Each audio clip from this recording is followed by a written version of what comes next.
Good evening, everybody. Welcome to our 1000 sub live stream. We knew it was coming. It is here. And well, it's going to be fun. It's a chance for us to just, as a community, come together and say, hey, look at what we did. This is fantastic. And of course, I did promise that I would have a few things like this. So that I'm going to do. I will take the first sip right now. That's not bad. It's a cranberry apple cider. All right. So let's see who's here. We'll start this off. Actually, it started off early. Jill came in, and then Jill with the super sticker. This is fantastic. Let me just go on a tangent here. Once you reach the qualifications for getting monetized, which is 1,000 subs and 4,000 hours of watch time, you then go through an application process. Now, most people say it takes about a month. YouTube says it takes about a month. I put in all my stuff on early this week, and it's gone through. I am now getting paid for the ads that you guys watch. I'm not getting paid for the ones you don't watch, but hey, the ones you watch, I'm getting paid for. So that is absolutely fantastic. And I also have super stickers. So that's another neat thing, super stickers and super chats. So right now I will answer everything that gets put into chat anyway. I will do my best. But eventually someday when I have that 101,000 subscribers, then I might be in that situation where those super chats will come in handy, because then, if you really need to get something heard, those will be an option. And we got Scott over here from Create, Save, and Invest. Congratulations on 1,000 subs. I'll try to jump in and catch some of the live stream, but I'm still working. And here's the beautiful thing. Me and Scott, we both crossed that 1,000 mark almost at the same time, like within a day of each other. So that was kind of fantastic. We were cheering each other on. All right. And Zab says, congrats again. Absolutely. And elbow cough. At 1.01K. Yeah, there we go. Actually, I think it is 1.01K. I don't know how you guys can see that, because when I look at somebody's, it'll just say 1K. But yeah, right now I'm actually at 1010, which is kind of a cool number. You have to take a sip every time someone says congrats. Yeah, go away. And well deserved. And Tim Danter says congrats. Good to see you're home, Tim. 200 sips and 10 cans to go. Yes, I'm going to pace myself, because where I haven't drank in years, I don't want this to be a super short stream. It's like right now, there's a lineup that Jill has brought down and put on my desk. If I were to drink all of this lineup by the time she brings the next one down, we would almost be done, guaranteed it. So it's going to be sipperoni, and then maybe we'll pick up pace a little bit later. But let's at least keep me coherent and keep this entertaining. My good man Vic is here. Good to see you. And Vic follows both me and Scott. So here's a shout out to both of us from Vic. Thank you. And here is good old Jordan. Hello, Jordan. And we've got, of course, the friggin' Oracle. You get a code in the mail to verify your address. Well, here's the nice thing. And this is kind of fun. I forgot about this. Years and years and years ago, I had monetized my channel for cat videos. And this was before there were all of the monetization requirements. But I still had an AdSense and didn't even know it. So I flew through that part really, really fast. Like quite literally, I just went to apply to AdSense. They're like, oh, you already have an account. Do you want to use that? And I'm like, sure. So, that part helped really, really fast. And Vic says, I like the maturity you and Scott bring. I hope you can still say that after this stream, Vic. Say that after this stream. And yes, and here's another congrats from Andrew. And Danger, where's Rye? I don't know. That's the only answer I can give you on that, because that would be the truth. All right. Now, one of the other things I'm going to do is I did say I'm going to drop the link. Any of you guys brave enough who do want to jump on, you will have that option. And as a matter of fact, let's just do it right away. Let's just get that link out there. It's up to you guys. The only thing I would say is because I'm doing this on my main channel, if you do come on, try to keep your profanity in check and maybe not, not puff on things on the air. Like, if you have to puff or something, do it like just, move your head or something, or do what Ken does. He always brings that little thing up. Anyway, I'm going to drop that in there right now. So that link is anybody who wants to. If you've never done this type of thing before, I will warn you, some browsers this thing doesn't like. It works really well with Chrome though. So that's an option for you guys. Up to you guys. Either way, we're going to go on. We're going to continue, and I'm going to have a sip of the cranberry apple cider. There we go.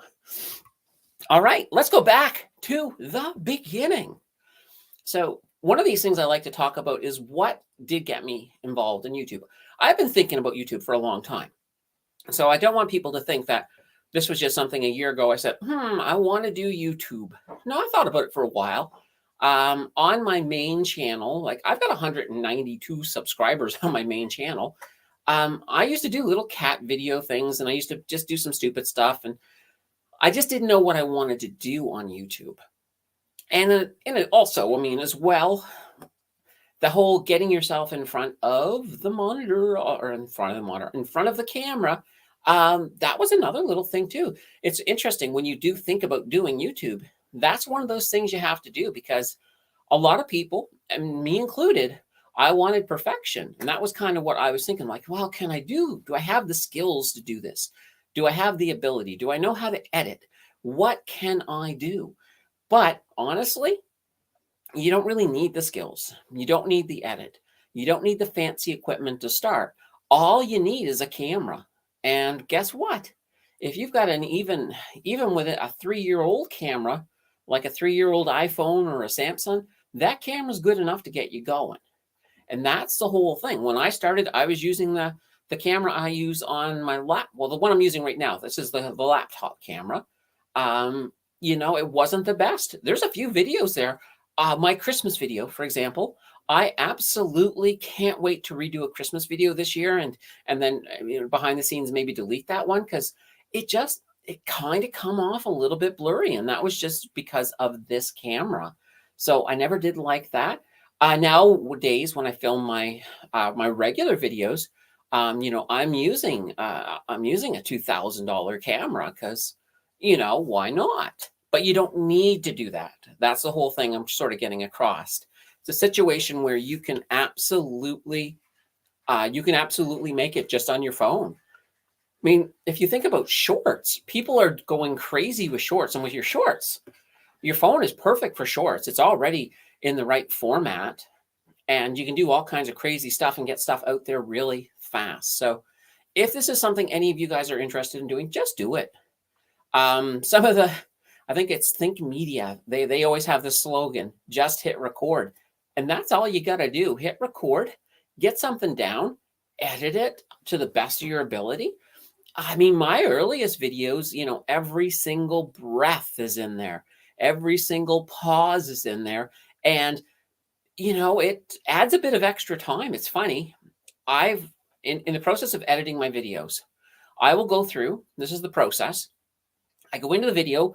The first run through, I basically just chop out sections that I'm not keeping. Because sometimes I'll be going along and I'll be doing something along this way. They'll be like, today we're going to look at celebrations, and then I breathe a couple of extra times. So I may end up doing that. I may not be happy with it. So it might be like, today we're going to look at celebrations. Today we're going to look at celebrations. And then, I'll maybe do it 2 or 3 times. Keep the one I like. I'll just chop out the ones I don't like. So I go through the whole video and I chop out all the stuff I'm not keeping. So basically at the end of that, it's pretty much the way my videos would have been in the early days. Then at that point, then I come through and I do what I call sort of like the super edit. And that edit, I come through, I add, for example, any B-roll that I'm putting in. I also then start looking at the breaths. So if there's like a in the middle, that is gone, or there's a stupid thing I do, which it's this little grunt at the end of a laugh. And I don't know how I do it. I don't know why I do it. But if I recognize that I've done it, I pretty much will film that little part right over again because I try to get rid of that because maybe it doesn't annoy people and people might even like the little grunt. I don't know. I just know that it's one of those things that I kind of don't like. Now, and Vic saying, how about a bit of background? We know you are 30, use a 2K camera, but what else can you share? Okay, well, one piece of those two information is right. Not 30, but hey, I feel like I'm 30 half the time. Heck, sometimes I feel like I'm 10, like usually when I'm building Lego. But that's just one of those things. Akita Lion says, congratulations. Now here's the thing, Vic. I can answer that. I can give a bit of my background, and I probably will because I'm also doing the 1-year anniversary because that is coming up. Well, YouTube thinks it's today, but it's actually the 7th. And the reason for that is I think I created the channel around this time last year, but I didn't actually upload the first video until the 7th of October. So that's the date I'm going to go with. So I'm doing a Q&A for that. So far, some of the questions are good. And a little bit about my background, that is also in there. So, we'll talk, we'll hit on that a little bit. There's a lot. I guess my background is fun and varied and kind of neat. So we'll hit on all of that as we move along here. No, I'm not. See, Jill is trying to get more drinks down. I'm like, dear banana bread, I'm still sipping.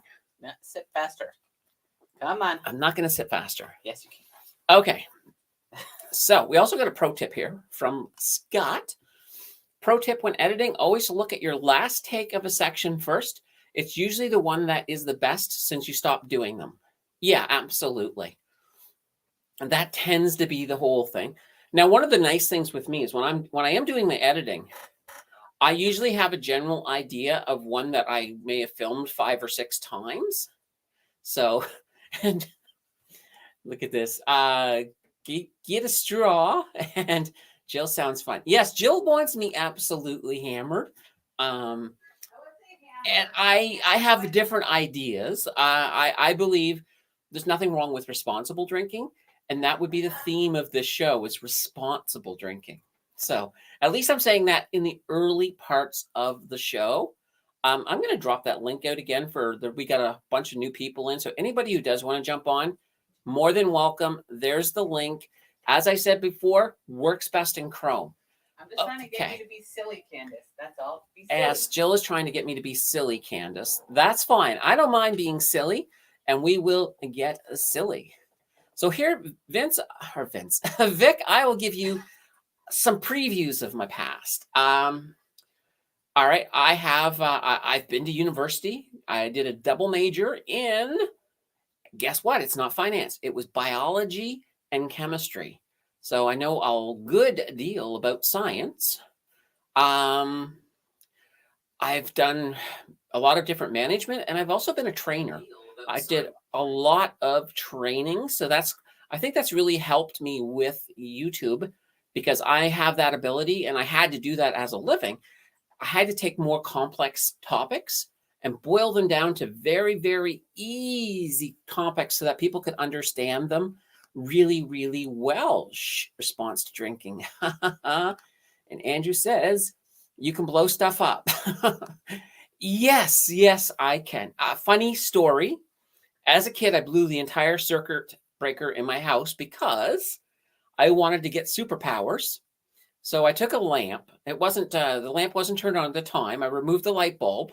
I put a butter knife. I jammed it into the socket. And then I took this round canister lid and I put it on it, thinking it would cause the electricity to swirl around in a circle and give me superpowers. It just completely blew the fuses in the house and also destroyed the lid. And I also got grounded. So that's just a little bit of some of the fun thing. And let's see here. Scott, is your background video done? Oh, Vic, you're asking Scott to do the same thing as me. This is kind of cool. It's like we should release our background videos at the same time, then it would be like they're in stereo. Anyway, that's just my idea of some humor, which is fine. You created an IED, an unidentified electrical, or no, ionized electrical device. That's what I'm going to guess. So I'll go with that. And hello, Patricia. It is good to see you. Welcome. It is time to have a sip. Now, cider's not too bad. It was one of the things I was saying, that we don't need really, really hard alcohols. We need fun alcohol. I made some cocktails. All right. And our first person has jumped into the fray. And let's welcome a danter. And we got Timbo. Hey, congratulations. Welcome to the stream. What's it feel like?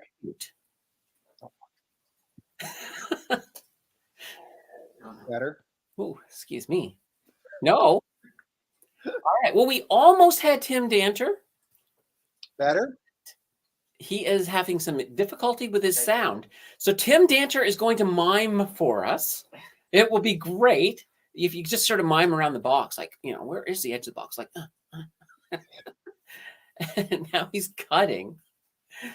I don't know what is happening here, but everybody, you can look at Tim Danter, and if he says something with a lot of mouth movement, maybe we can see what it is. So that's kind of cool. Where are the Jello shooters? I don't think there is. Oh, improvise explosive device. All right, I get it. And you're right. I don't think about a drink. I need a big one, long day. A drink. I need a big one, long day at work. Oh, you got to love those long days. And there's a congratulations from Mary. Congratulations, Mary. All right. Tim has dropped off to see what he can do about his technical difficulties. Danter, I buy Bitcoin via macro strategy stocks. And we have a congratulations from Apollo. And we got Tim back. We'll see if he can talk this time. Can you hear me now? And he is still as silent as can be. That is unusual. I'm gonna mute him and unmute him myself. There. Did that help, Tim? I don't know. Did it? Oh. Now you're muted. What it was, this is hilarious. This was entirely me. It wasn't my fault. I had my headphones plugged in and forgot they were plugged in. So you were speaking through the headphones, and I was just like, thinking. Yeah. Oh, Jesus. Okay. Well, there you go. Welcome to the celebration. Yeah. Well, I told you this would be amusing, right? You did it. You did it. I know. It's fantastic. I'll tell you, man, you went sailing past me. You're not the first person to say that along the way. It's just one of those things where I think if you really set your mind to it and, always just keep on working, put out the videos. That's it. It's consistency. It is putting out the videos. I've switched over to the TikTok doing the shorts and stuff. By the way, the Darwin one that I did out in BC is up to just over 38,000 views. Wow, that's fantastic. Yeah. That is really good. I got to put it up. Hey? You got to put that on YouTube as well. I do, but it's a Monday thing. So because I say Monday in it, so I got to do it next Monday. Oh, okay, cool. Yeah, I'm definitely looking at that because I think that's going to be really, really cool. Yeah, no, I mean, what you're saying, Candace, is absolutely true. And Ryan had said it too, that you've got to put the videos out, even if it's just, shorts or little 3-minute ones and whatever the case is, because that's what's getting your subs, right? It's just exposure. It's like here's somebody who wants to sub to you, Tim. Throw my good buddy Zab your deets. I can't type in here. Oh, you can't, but you can just tell them how to find it. Oh, so my YouTube channel is Tim and Nancy Danter, Danter. Mm-hmm. And I'm gonna just give me a second here. I'm gonna pull it up and see if I can link it in the chat for you.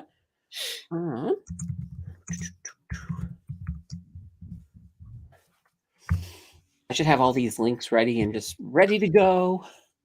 I don't. Did you have a chance to watch last night's stream yet, Tim? I kind of snuck on the Wi-Fi as we were coming in for a final approach into Toronto. So, yeah, and then the guy walked by because I sit in the emergency row, and then I got held Oh. for it. So it was like, All right. Anyway, folks, that's the link in there for the Tim and Nancy Danter show. They're getting pretty darn close to 1,000 as well.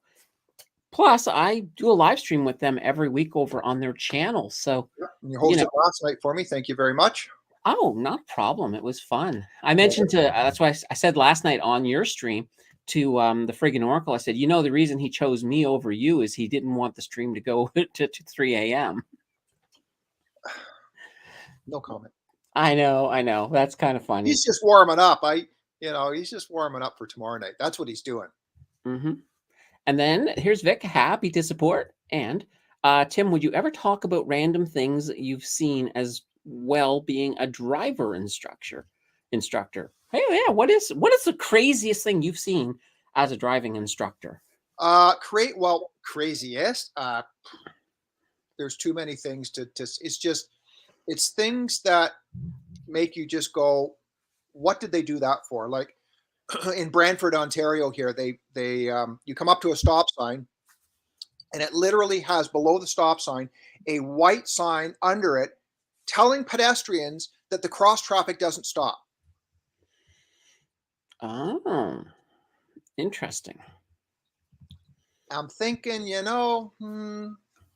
and then you get to a parking lot, and it says dead end, and it's like, why did they put a dead end sign at the end of a dead end when it's totally visible that it's a dead end? Mm-hmm. Like, you think about that when you go up a driving stall towards the grocery store, and it comes and it T-bones at the main laneway. They don't put a dead end sign there. Well, yeah, exactly. I mean, a parking lot is supposed to be a dead end. It's the way they make parking lots. I mean, I've got stuff that I took pictures. I mean, being out in BC, it's like there's some odd stuff out there. I know. There's some. Well, really the big thing with driving too is you got the flashing green meaning something a bit different in BC. So funny you should say that.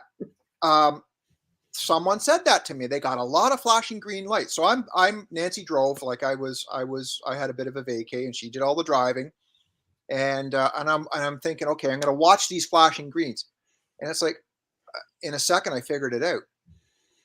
They are at pedestrian crossovers. Mm-hmm.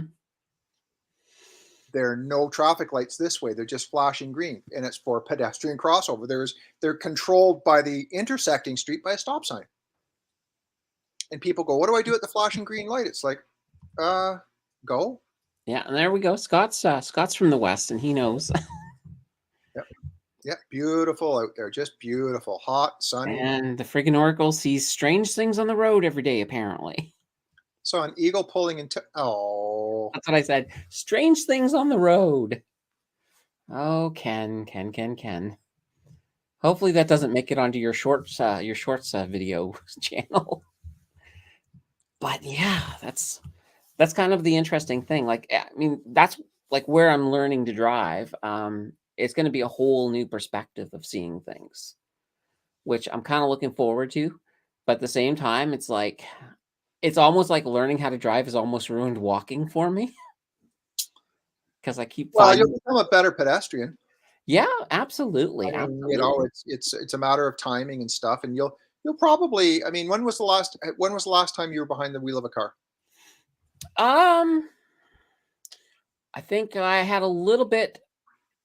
Yeah, well, about 3 years ago, I went out with my mom once, and she screamed at me because she didn't like the way I was doing things, and I told her I would never get in a car in that situation with her again. Because I'm like, you screaming at me stresses me out, which makes it a dangerous situation when you just think I'm slowing down a bit too quickly for turns.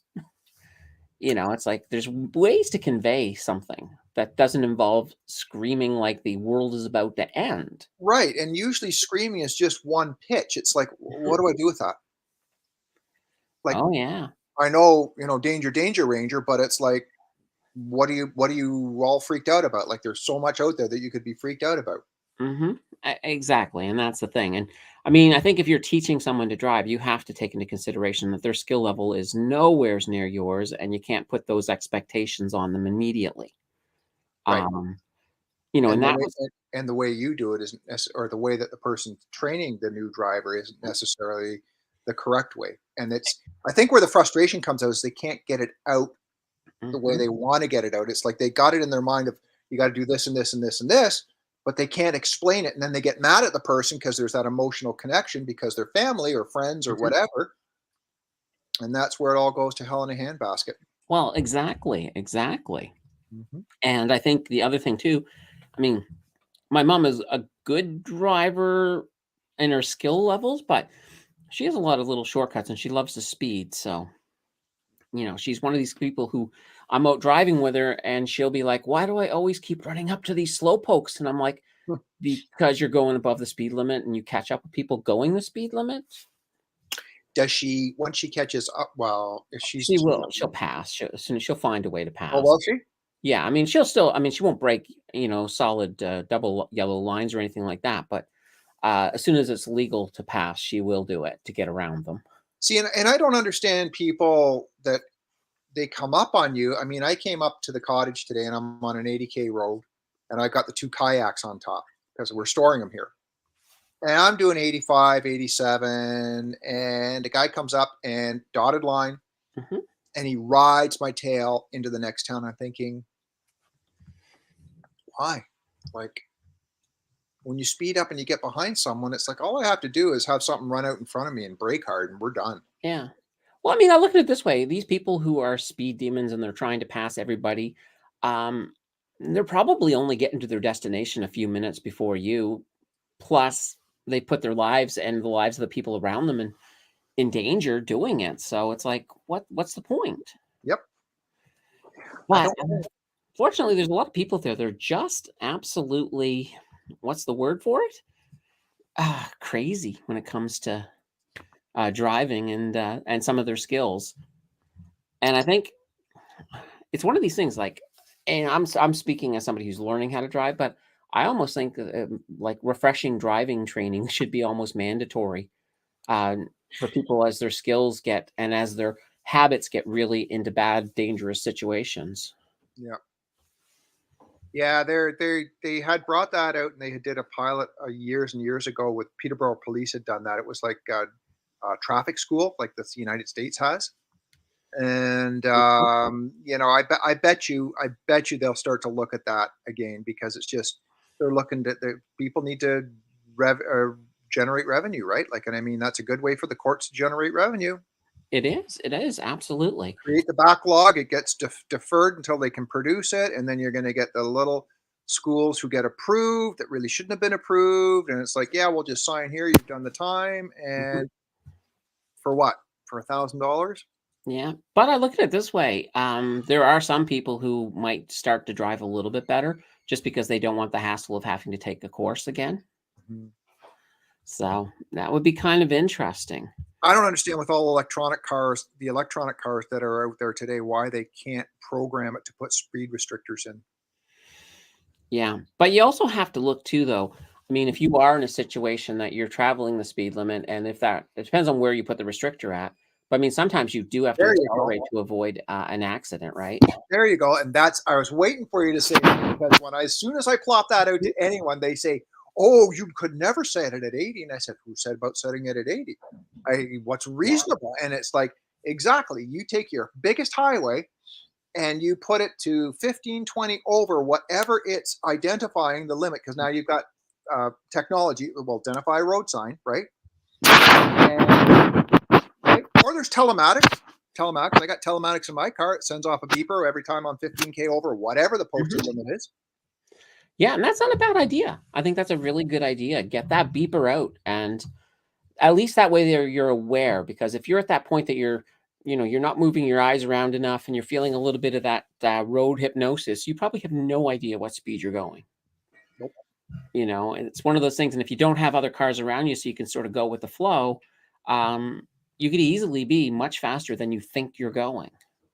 And a lot of people don't misinterpret go with the flow. Hmm. And when they get pulled over, they go, "Oh, I was going with the flow." And it's like, yeah, but all the flow is ahead of you. That's not going with the flow. That's keeping up. Yeah, exactly. Or Yeah. if you're, or you're trying to catch all those cars ahead of you so you can get a stagger with them. It's like, no, it doesn't quite work that way.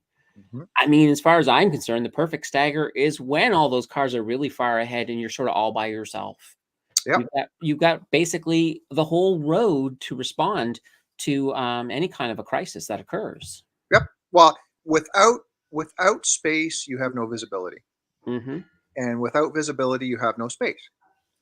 Yeah, and And escape I don't routes know. as well. That's what I like to think about.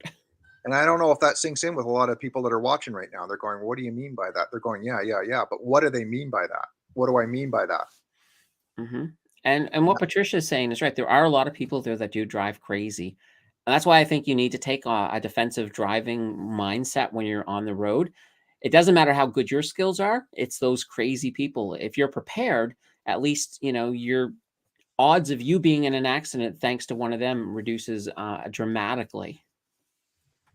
So, I wonder if they'll ever come out if Transport Canada, because it has to be Transport Canada that puts all the stuff into play.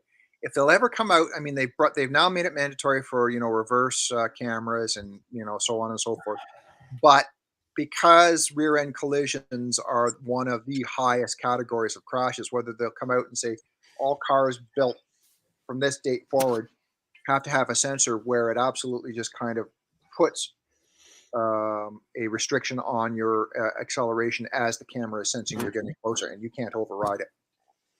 exactly. And I guess as the Unless AI gets better, I can see a point in time when the AI is like, you're not driving safely. I'm taking over. And we're not there yet, but I think we'll get there. No. Anyway, The good old enough about AI. that. And then Ken saying our international trucks are governed to 105 and 402 is 110. Okay, perfect. Yeah, but that's just and Ken's right. 402, 40 QEW down towards Niagara, and the 40. What's the one in your area? The 417. I don't know the numbers yet. Like this is going to be that thing when I go and driving on my first lessons and we finally start hitting the road. I'll be like, he'll tell me to go someplace, and I'll be like, okay, so where is that? They You may know, still have that in the curriculum where it's a plan your route, but that doesn't come until towards the end of the sessions. and that's cool. Like I would love to be able to, if I know next week, okay, this is roughly the route we're taking. I'd love to be able to plan it because then I could, look it up, plot it on a map, Mhm. figure out where I'm going, get a little more familiar. Because I mean, I've only been in the city here for, well, not a year yet, but I've been in my studio that whole time. So, I know a few streets. I know where Bank Street is. I know where Bank Street is. That's pretty much it. It's like More than I know. it's pretty bad. There's a few other names that I recognize, but it's like I can't picture them fully in my head yet. It's like Yeah, yeah. it's like I think such and such a street, and I can't even remember the name of it right now. Crosses over Bank, and of course, it's just one of those things. It will be fun, and thank you, Patricia. I will be fine. Absolutely. Actually, Tim helped a little alleviate a bit, so that way there I know that I'm gonna tell them I know nothing. That way there we can sort of go over the whole thing. Because the reality is, I mean, when I was 16, I did a lot of driving and I was ready for my test. But on the way to the test, there was a dump truck in front of us and a rock fell off and hit our windshield, Ugh. cracked it, so we couldn't do the test. And we were going to do it again. We set it up again, and on the way this time, same car hit. And if you know Nova Scotia, they have epic potholes. Well, we caught one of those potholes, and our muffler fell off. Oh, jeez. So at that point, it was just like, this is just not happening. And my friend, it was his car, and he was just like, I don't have the money to get that fixed anytime soon. So it just kind of didn't happen. If I was smart, I would have just rented one of the local driving people to do it. Mm. But I wasn't smart at 16. I was just like, okay, I'll just I'll just figure something else out right now. Yep. Yep. Because it wasn't, and that was a funny thing. At 16, it wasn't so much that I needed to get a driver's license, just that it was kind of like an expected thing. Everybody does it, so you get it. So that's the whole thing. I think most of what I have is rust, but at the same time, I never got to really get into the nitty-gritty learning of the whole thing as I did with the driving course that I'm doing. So I think that's making a huge difference. Yeah, and you've got a good school. You won't be disappointed. No, I mean, they're pretty darn thorough. Except for a couple little things on the website. I've noticed a few spelling errors here and there, and I'm just like, should I note where these spelling errors are and let them know? But I'm just figuring, no, they probably wouldn't go over well. No. So were you in Vancouver? Is that where you came in from last night? Right. So I flew into Vancouver last Thursday. Did my daughter and her boyfriend were out doing a 2-week tour out there. So we met her for her birthday dinner on that Thursday night. The Friday night stayed in Vancouver, went to his parents' house for dinner, and then Saturday morning drove up to Whistler. Oh, fun. And I blew up in Whistler. Yeah. So I tell you, I've been to Banff and stuff like this, and Whistler was a whole different experience. Just for those of you who've not experienced the West Coast or the mountains, it's just spectacular. The husband, like Nancy and the other people were all in meetings and stuff. So the husband and I kind of got up to no good. And Blackcomb is one of the big mountains. So, and Whistler's one and Blackcomb's the other. And we were the hotel we were at was right on the base of Blackcomb. And they do it's huge mountain biking there. Huge. Oh, yeah, absolutely. And the trails there are unbelievable. So he's trying to coerce me into going up this bloody ski hill and mountain biking down. Not a chance. Not a chance. Not a chance. But what I did do was I did a lot of hiking. And I mean, and we got off onto what they call the nature trails, which is you go in where they walk to beat the path down type of deal. And you're going down and you're like a billy goat, and you're going up, having to grab onto trees and you're touching moss and you're doing all this and that. No bugs at all out there. Oh, nice. None. And I'll tell you, it was absolutely beautiful.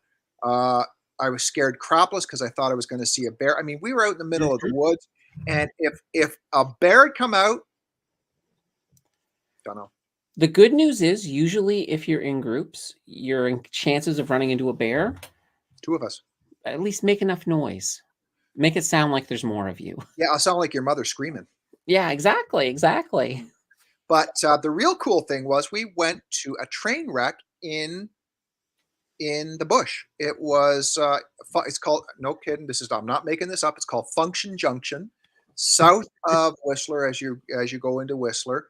And the train in 1957 was, of course, it was all lumber out there, was coming from Lillooet and was trying to make up time. And if you've ever been on the Sea to Sky Highway, it's like this. Well, so is the train tracks, and it missed it and it went over. And so what they did was brought in logging cranes, literally just picked up the wreckage, pulled it, put it in the bush, and carried on. So it has become a destination. It's all graffitied. Mountain bike magazines have gone in and done photo shoots in there and so on and so forth. We couldn't find it. We pulled off the high. I don't know if it was the Sea to Sky Highway, whether that's Trans-Canada 1 or not. And it's one of those little, those little gravel things, because it's like where you pull off and it's got like, maybe 20 parking spaces, if that. That's where the maps told us to go. And it's like, this doesn't seem right. So we, of course, went on the nature trail again and went through the bush. And at points we should have brought a machete just with the overhanging stuff. And we came in the back way, and it was so cool. And the water there is just, I can't describe it. It's just incredible. Oh, wow. Incredible. Yeah, it's beautiful. I mean, and the East Coast has beautiful parts too. It's just different down there on the East Coast compared to the West Coast. Oh, yeah. Both have good clam chowder. That is true. Yum. That is true. And the West Coast has really good red snapper. Well, if you've never tried red snapper, that's the reaction you normally get. It's actually a really good. It's a lot like cod. See, I used to have to scale those when I was a prep cook, Mm-mm. and even when they're dead, their fins apparently carry some poison in them or something in it. Because I remember scaling them and still getting scared with it, and my thumb would or my hand would puff up a bit. Oh yeah, no, it's But anyway, some of those fish are pretty nasty to scale. So, but they're enjoyable to eat if they you're on are. the other side of the plate. They are. Yeah. And then Mr. Red Taco says playing in the bush is fun. Absolutely. Yeah, it's cool. Also salmon, corn fruit. Yeah, they have pretty good salmon on the West Coast as well. And Jill says the East Coast is a lot more rocky. Yeah, you get some pretty rocky shorelines, especially Nova Scotia. That's very rocky. Where was Nancy? She was up at oh Peggy's Cove. Have you been to Peggy's Cove? Okay. Oh yes, Is there something called the Black Rocks? Don't go on the Black Rocks. yes. Aha. See. So Mhm. she, of course, Nancy goes and guess who's down on the Black Rocks? A family with little kids, and she's going, "Get off the Black Rocks! Get off the Black Yeah. Rocks!" Bet Well, you they wouldn't have wanted been there a couple of days ago with that wind and water coming through. well, the big thing with Peggy's Cove, you're directly on the Atlantic Ocean. There's nothing stopping the water, and you get a rogue wave coming in, and the Black Rocks are the areas those rogue waves will break on. So Okay. if you're on the Black Rocks and a rogue wave comes in, you're going into the drink, and you may not be coming out. They'll try to save you, but they may not be successful. So are the rocks black because it's just mossy and it's weathered? Is that why it is, or why do they call them the black? Because those are areas where you do get rogue waves that come in. There's a lot more moisture on those rocks. Oh, So as a result, you get a lot of seaweed and just different vegetation that grows on and makes them a little more slippery. And that's the big reason. That's how you can tell as soon as you see a rock is black in that area, you know that there's a chance water is going to get you. So yeah. And Mr. Red Taco is correct. That's what Nancy said. It's the tide too that kills you, and that's well, something called a riptide. riptide. Yeah, and in the riptide, you're supposed to just go limp and let it carry you out. No, No. you're not, because it will carry you out a long way. Oh, swim All across. right. So yes, you want to sing. You sing. You want to swim. You can sing while you're swimming, but you want to swim parallel to the shore to get out of the current, because the current is basically it's pretty thin and it's going straight out. Yeah. Doesn't it do that? It does something like that because they Well, post once it gets far enough out, yeah, it spans a little bit. But if you swim parallel to the shore, you will get yourself out of that current. Then you can swim in. Yeah, If you try to swim in while you're in that current, you're just wasting your energy and you're going to drown. That's right. Because instinctively, you either want to go, you want to swim to shore. Instinctively is what you want to do, and that's the wrong thing to do because it's not necessarily the tide or the riptide that gets you. It's you burn yourself out, and it's just like I'm done. Well, in many cases, I mean, it's you do the wrong thing, and when you do the wrong thing, you don't usually have good outcomes because of it. So that is never a good thing. All right, Greener says that's why I love Northern Ontario. Would never be able to live in Southern Ontario again. I would love a trip out east. Yeah, well, I imagine there's a lot of bugs in Northern Ontario. I've been through Northern Ontario. Traveling across Canada once, took the scenic route instead of just doing the regular Trans-Canada. Went up north through some of the different little towns, and it was a beautiful drive, for sure. There is a lot of bugs. Just up north. I don't know what it is. Not so much here in Sauble for some reason on the lake. I guess it's the wind and there is no standing water. But and then what I don't get in this, I go back to it, is why BC had no bugs. It's got water, it's got humidity, it's got heat, it's got everything we got, but just no bugs. That's an interesting thing. I'm not sure exactly why.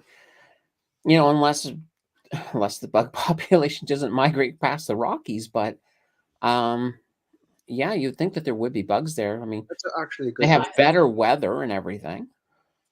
Well, no, it was in Vancouver, Ken. that there was hardly any bugs as well. And in Vancouver, sea level. Yeah. Yeah. I mean, you go to like Delta, that part of Vancouver, and it's actually slightly below sea level. So, Oh, is it? yeah, it's one of those areas that if the big one ever happens, they're worried that a lot of the buildings could experience Oh, yeah. liquefaction where it sort of turns into like quicksand and just. That's why they grow a lot of cranberries around there, because it's really easy to flood and like grow. It's the cranberry capital of Canada. Yeah. Interesting. Yeah, there we go. And what's Mr. Red Taco saying here about bugs? Bugs hide in the woods and when it's cool. Mosquitoes are everywhere during the sunset, early sunrise. Yeah.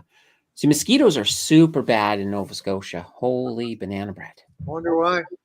They're just everywhere. There's mosquitoes and the black flies are the two that just hound you all summer. It's just ridiculous. And you guys get those June bugs. Yeah, and there's also anybody who hasn't heard of June bugs. These are these beetles they get in Nova Scotia, and they come out once a year in June. They're about that big. They're about that big, and they fly at light sources. No matter, they don't care. They will fly straight at you. You're holding a flashlight and you're out at night in June. You are probably going to get hit by bugs, by these big bugs. And I know I was taking the dog out once, and I had the headlamp on because I'd always wear the headlamp at night when I took the dog out. And then it was the first day. June bugs hadn't come out yet. I saw this little glint on the grass. I'm like, what? And I shined my light down. Next thing you know, out of the lawn came this June bug. It just crawled out of the ground and then flew straight at me. And I'm ripping the hat off and trying to, because I don't like June bugs at all. They were just, it was just pretty bad. Muskoka grows the best cranberries. I don't know exactly where Muskoka is, but. Up north. It's north of Toronto. Okay. Standing water is for the mosquitoes. Black flies I've only seen in Alberta. A lot of black flies in Nova Scotia, Mr. Red Taco. But yeah, it's one of the things with mosquitoes. If you want to try to do better around your house, what you can do is just look for things like old tires and pull, sort of tilt them up and get the water out. Because if you get rid of all of those places where they're laying eggs, you won't have as many mosquitoes in your area. So. And the one thing that people don't think about is their eaves troughs.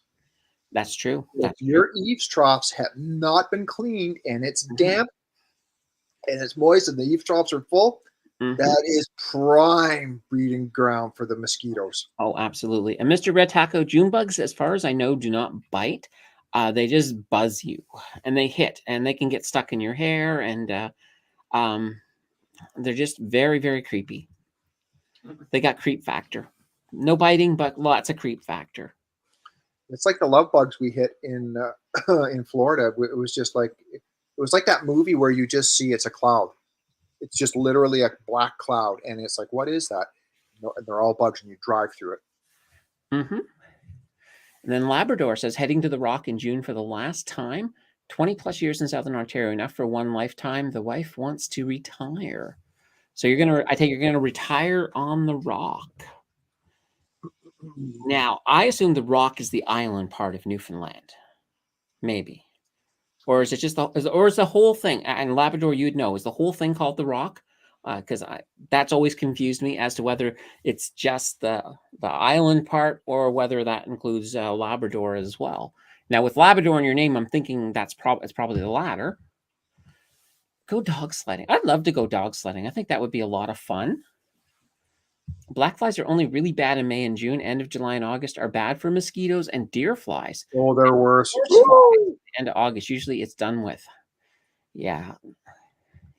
And the answer is yes. Wow, I didn't realize what I was looking at until someone explained it to me, but they showed the before of the teacup. Oh, yes, absolutely. And then Fiona came through, no more teacup. And it's like, gone. Also, in Nova Scotia, they had this really big 300-year-old tree. It was the Shubenacadie tree. Yes. And it's gone too. And all the historical houses and well, not all, but I mean, there were a couple of big landmarks that just gone. Yeah. It's one of those things that just changes everything. It comes in. Also, some of the dunes around Prince Edward Island. I've seen before and after pictures on the news the other night, and they were just like, holy banana bread. Wow, look at what's happened. All the sand ended up in the ocean. And people may not understand those sand dunes what the importance of them is it sort of helps slow down the sand that gets eroded every year, because PEI is always getting a little bit smaller. And this just sort of accelerated it. I can't remember the exact amount. Yeah, I don't know the exact amount. It's like, it's not a big amount, but usually a couple of centimeters of, of shoreline disappear like every year. I did not know that. Yeah, and that's one of the reasons that they get really, if you ever go to PEI, they don't want you walking on the sand dunes, because, the vegetation that grows in it, it helps hold everything together and offers a little bit of protection against that erosion, because that's kind of a big thing in PEI. So it's similar to what the trees do to avoid the mudslides. Yeah, exactly. It's sort of, everything is all connected in that way. Makes sense. Exactly. Oh, and here we have our answer. Okay, so the island is the rock. Labrador is joined to the mainland. Okay, so that's what I thought. I thought that the island was the rock initially. All right, that makes sense. And June bug larvae are the white grubs in your lawn. Yeah. Oh, those are cicadas. Those are cicada bugs. Well, I think there's probably a lot of different bugs in your lawn, though, too. Right. True. But Nova Scotia, yeah, I mean, this June bug that buzzed me, it came straight out of the lawn. Like, all it was is I was just looking at the grass with the light headlamp, and I just saw a little glint in the grass, and then I'm looking at it, and then it was almost unreal as all of a sudden the grass sort of tore apart and this bug came out of the lawn. Next thing you know, I realized, oh my God, June bug, and it's coming straight at my head because the headlamp was right there. It's coming straight to me. I'm like totally freaking. So in June, when I took the dog out for the final, for her final business of the night, I couldn't use a flashlight in June just because of the June bugs. It'd be like, so we leave one light on near the door, and then there'd be a bunch of June bugs there hitting that light. But then once I'm past that, I was okay with the dogs. So, yeah. But luckily here in Ontario, we don't have those. Like, as far as I know, I don't know if they're only in Nova Scotia or if it's all the Maritimes, but I've never seen them outside of the Maritime. At least I've never seen them outside of Nova Scotia personally. Are there wing configurations similar to that of a ladybug? No, they're bigger. No, but I mean, it's like down the side, and it's like a shell that comes out. Yeah, exactly. I've seen them here. I've seen the June bugs here. But they're kind of like a brownish orange, and they're about the size of, well, my little charging pad is probably about the same size as a June bug. Jesus. They're big. It's no bug. And when they hit your door, like, you hear them because they make big impacts, and plus in June as well, sometimes you'll run into them with your windshield, and so keep the windshield washer handy for sure. Yeah. Better than your favorite bug, hornets. I don't like hornets either. No. Well, no. Announce wherever they are and let me know when I can't see them. She's like, "There's a hornet there. There's a hornet." Like, don't tell me. I'm not a fan of hornets, but there's a reason why I'm not a fan of hornets. I was at a friend's house. We were playing Monopoly in the basement, and I was just wearing some loose shorts and a t-shirt. Everything was fine. Next thing you know, intense pain on my butt cheek. It was a hornet. A hornet was in their house. None of us knew it was there, and it somehow managed to crawl in my shorts and sting me in the butt. I was traumatized. So that's the reason I am a little bit probably overzealous when it comes to how much I dislike hornets. I've restricted myself because normally when the bees and that come around, they're done. They're dead. But this year, I've showed great restraint because I know what they do to the ecosystem and blah, blah, blah, blah, blah. Mm-hmm. But if there's one that gets around me and sucks around it and just starts landing on me, you're done. Yeah, well, those ones aren't the bees are the ones you really want to look out for. And keep in mind, too, when it comes to bees, the ones that you normally see, the bumblebee, they're not as important as the honeybee. So the honeybees don't look like the traditional bumblebee. They're the smaller looking bees. Like they're not big and fat. They tend to be a little bit more streamlined. They're not like as thin as like a hornet or a wasp, but they're the smaller looking bee with a slightly, looks like they've been on a diet compared to the bumblebee. Those are the ones that are really important. But it's kind of funny. Every time I see somebody on Facebook put up something about about the honeybees, how we have to protect them, they always put up a picture of a bumblebee. I'm Yep. like, that's hilarious. Yep. So they do that. And that was interesting. Mr. Red Taco says Tim was the only one that could keep a straight face. The rest of us are laughing. Oh, the hornet. Yeah. Yeah, that was. Yeah, you get to know Ken. Yeah. And whoops, almost killed you, Greener. Ground hornets are the worst. I drove over a hive with the tractor. Absolutely brutal. Yeah. It's funny. I know. I mean, I got stung, and that wasn't even the first time I got stung. The first time I got stung, it wasn't as traumatic, and it probably should have been. My mom had called me into the house to get a jacket. And so when I came to the door to get the jacket, she opened the door, and apparently a hornet had landed on my shoulder. She just screamed and threw the jacket at my head and slammed the door. And guess what happened? The hornet then stung me. So it's like, so me and hornets, we don't have a good history. Like I love comic book heroes except for one, the green hornet. Nope, can't get up behind that one. And there's your mom involved in another story. I know. My mom likes to scream, throw things, and to get me stung by insects. Really starting to wonder about your mom. I know. It's one of these things. Luckily, she doesn't watch these shows. Otherwise, I'll get these. I'll get a bunch of messages from Facebook. Why did you say that? Why did you say that? Does she even have power back now? Yeah, my mom finally does have power back. She was out. I think she was out for until about Wednesday from the storm. So and it hit when Friday, or sorry, Tuesday. She had her power back Tuesday night. So yeah, and it hit Friday night. Yeah, and it hit Friday night. That's crazy. I know. Well, when we had the DeRoche that came through Ottawa here, I mean, we were only out of power for about 2 days. So, and that felt like a week, but yeah, well, it's technically 3, but yeah. Yeah, it felt forever. It did feel like it was but at forever. least we had cell service. Like out there, they don't even have cell service. Like that's one of the problems. Like a lot of the cell towers in Nova Scotia, they don't have backup generators. So what ends up happening is the power goes out and they go out, and you just can't get one big hurricane that hit when I was there. We were without power for about 2 days, and I couldn't even post on Facebook. I couldn't get anything with my phone. So yeah, they had to send out. They had to drive three generators out to some of the locations for Gordon. Here we go. One. That one cider. Now what?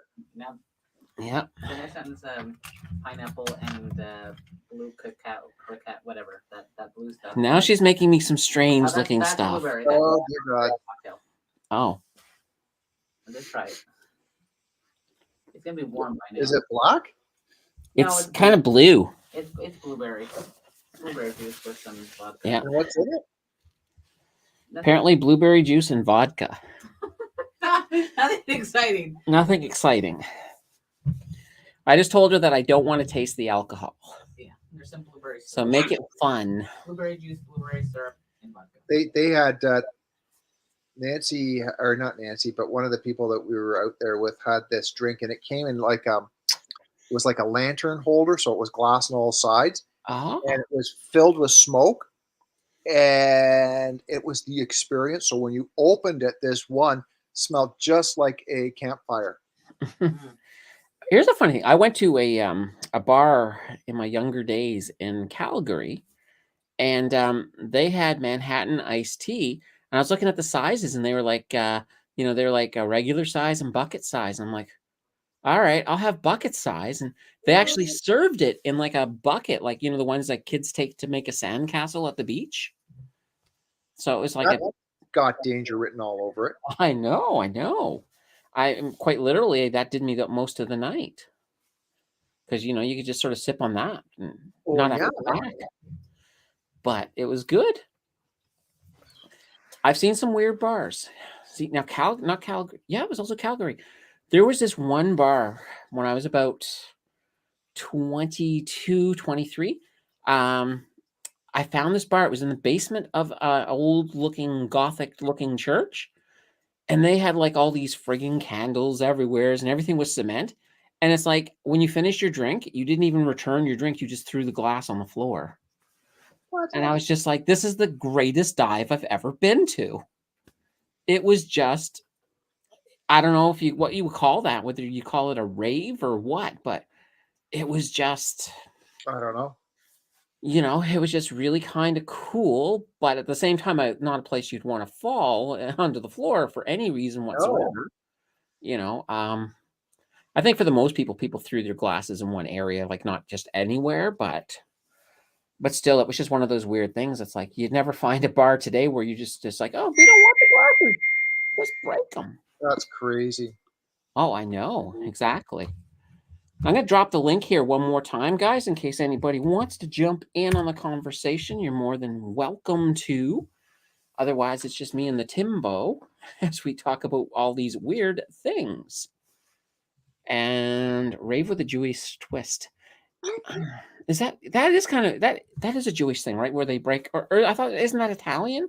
Where they break? I don't know. I just don't know. Jewish. Oh, it is Jewish. Okay, cool. What the banana bread is that? That ding. I heard that. Is that you? It's me, and I'm trying to. You're a puppy. Okay, as long as it's you. 'Cause I'm looking around. That And is me, what did I do? There we go. It should Look, be. wearing bare feet in that bar. Absolutely not. No. And then I think it's Jewish. Jill says, not that one. I made her 3 drinks. The next one is pineapple juice, coconut syrup, and blue croca raka. Something like that. I don't know. It's the blue, the one blue. It's that really weird one. And we got Dimitri in the house. Hello, Dimitri. It is good to see you. And he has hit that thumbs up button. And everyone else, just hit the thumbs up button. That is fantastic. It does help support the channel, and it helps all of the different things that you can do help the channel. But I think that helps more than anything else. So, what is your interim goal right now? That's a good question. Well, here's the funny thing. I was like thinking, okay, well, if I'm not going to get any kind of, AdSense between, for the next month, I want to sort of maybe hold back the really dinger videos until then and just sort of hit with a lot of mid-tier videos.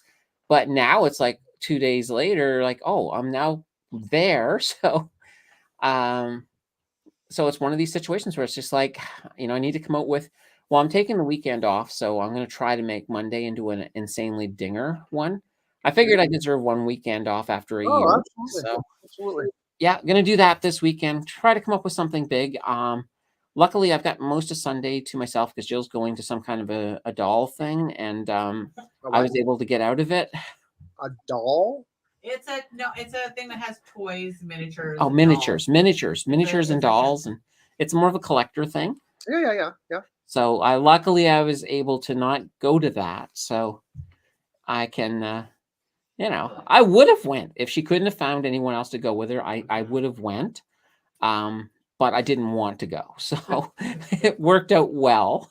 I subjected you to Comic-Con. That was enough. Yeah, she did. She dragged me to Comic-Con, but I actually liked Comic-Con after I finished because I did get a couple of cool little things, and so that was okay. And then okay, so Dimitri is watching in the background. Awesome. I think there's going to be a lot of people watching in the background. Oh, look at that oracle! Awesome. So yeah, he just quit smoking. That is fantastic. Yay. So that will be awesome. Oh, So he's not. What did he say? 6 days. Awesome. 6 days smoke free. Having a butt and it's nasty.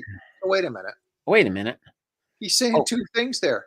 He's saying that he's having one now and he's not liking it. So throw it away, dude. Throw it away, and we'll just give you that one freebie and then just move on to day 7. Dude. So, yeah, I know. What are you doing? Yeah, you're going to the next one now. Giving into temptation. Yeah, yeah, It's tough. It's tough. Like, I mean, I know people that smoke, and I don't think they can quit. yeah. And there's people that I don't know. I mean, my mom smoked for years. Now in her case, she just went to a hypnotist and it worked. See, now I've heard about that, and Mhm. I would like to do that. I'd like to do that for weight loss, not having to be so sugary. And who's coming on? We got the friggin' oracle. Oh, Tim, can you hear me? I can hear you now. Can you hear me? Yeah. Okay, so I have to have a cigarette because I almost put the sledgehammer through my windshield of my truck today. That angry? Yeah, what happened? Yeah. You should avoid gamma rays. Well, I'm see, just- I didn't buy the cigarettes. The wife did. I'm like, what the hell do you think you're Oh. doing? And Oh, that must be so hard having a partner that still smokes and you're trying to quit. Oh, Well, they were Well, trying no. She got the advice from the vape shop because she quit too, right? Mhm. She's been vaping 3 milligram nicotine, and the guy at the vape shop's like, well, to help you quit, you should once in a while buy a pack of cigarettes. what? Yeah, and I'm That's like, what that the drug leads. dealer saying, That, come on, don't take any more. Just have a little every once in a while. It's like, why are you nuts? that leads into the temptation, right? That allows her to go back there to buy more juice, even though I make my own juice. She'd sooner spend the money. That's another sidebar there. Let me tell you. Uh-oh. But Yeah. yeah. So I'm having this cigarette and it tastes like crap, and now I'm wondering. Okay, I understand. I started when I was really young, so the head rush was awesome, right? But yeah, it's stupid. I don't know why I kept smoking for like 30 years. That makes no sense. It's an addiction, and it actually is. You think about it, it's an addiction. Anything that's like caffeine, nicotine, all of those things have they actually have a chemical that isn't it true, Candace? A chemical Yeah. sort of effect on you that it calms. Like, I mean, who was I telling the other day? Yeah, That, but it's not really the nicotine. It's the other compounds that make that nicotine like. Yeah, it's like taking cocaine and turning it into crack because it's more addictive, right? That's what all these other chemicals that they put into the cigarettes. It boosts the nicotine high. It's insane. yeah. Well, you see, I what think you should do is if you absolutely have to have something, maybe like, grab a stogie or something. At least you've got a lot less chemicals. Well, actually, the funny thing is, there's a guy at work, and that's what he did. He switched from cigarettes to cigars. Oh, They're stinky, but they are less chemicals. There's not as much crap put into that into the really? tobacco in the cigar. Yeah. Yeah, but cigars smell better than cigarettes, though. When Well, they're I burning. think they do. Yeah. Like if I'm walking down the street and I walk by somebody who smokes, it's like, oh God. If I walk by somebody who's smoking a cigar, it's like, oh, that's kind of cool. And then just keep going. So it's kind of weird. I don't know why, but for some reason I don't mind a cigar smell, but I do, mind tobacco smell. I'm not too high on marijuana smell either, because that's kind of stinky. Well, see, this is the funny thing, though, because the last time I quit, I used Champex, okay? Mm-hmm. Use what? And Champex, it's that non-smoking drug that your family doctor will prescribe if you say you want to quit smoking. Yeah, I totally went somewhere else with that. And I didn't have all these jitters and everything when I was taking Champex. Really? My urge was way down. Well, Like when I was taking Champex and I decided to quit, I used my vape with 0 nicotine in it, and I used it for maybe a week, and then I even put that down, and I was done. I mean, out of curiosity, why didn't you use Champex this time? I tried using it, but it's too rough on my stomach in the morning. I'd have to get up extra early and make like a meal because you're supposed to eat it on a full stomach kind of thing. And you got to take the pill twice a day. So it's best to do it, as soon as you get up and then just before you go to bed. That way you don't over break the your counter? knee, right? Mm-hmm. No, it's not over the counter. No. Oh. To Candace's point, I have heard of people. I know someone that was hypnotized and she stopped smoking. Yeah, I know it worked with my mom. So Yeah, Well, my that mom- works for some people, and so does acupuncture. Acupuncture works for some people too. Now, my mom is also very susceptible to hypnosis, so that's one of those things. I think if you're a person who is susceptible to hypnosis, that may be a good option for you. But see, I have an addictive personality, and that's where a big issue that plays into it a lot, right? Sure. Yeah, psychology is definitely a major role in that. But I can tell you, when I'm done this cigarette, I'm probably never going to have another one unless I get really, really drunk or something. Okay. Does it taste like an ashtray? It's just the taste. I'm just like, ew. Like, you know, like 6 days is long enough for my palate to get cleansed and everything, right? So now I don't have that coating from smoking all the time where you'd have a cigarette and you wouldn't really know that it tastes like crap. Now that I don't have that coating and I can actually taste the tobacco again, it's just like, ew. Ugh. So this is good for anybody in the stream that's looking to quit smoking. You know? I mean, Just that's Exactly. And Phil mentions as well that cigars do have a higher incidence of mouth cancer. So, you know, that's something to definitely take into consideration. And giving birth while hypnotized would be interesting. It's actually, here's the funny story. My mom was part of a trial. When I was born, my mom was being hypnotized to get rid of the labor pain. So I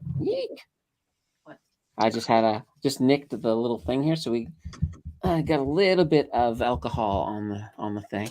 Do you not have paper towels? I do. I guess what happened last night? What happened?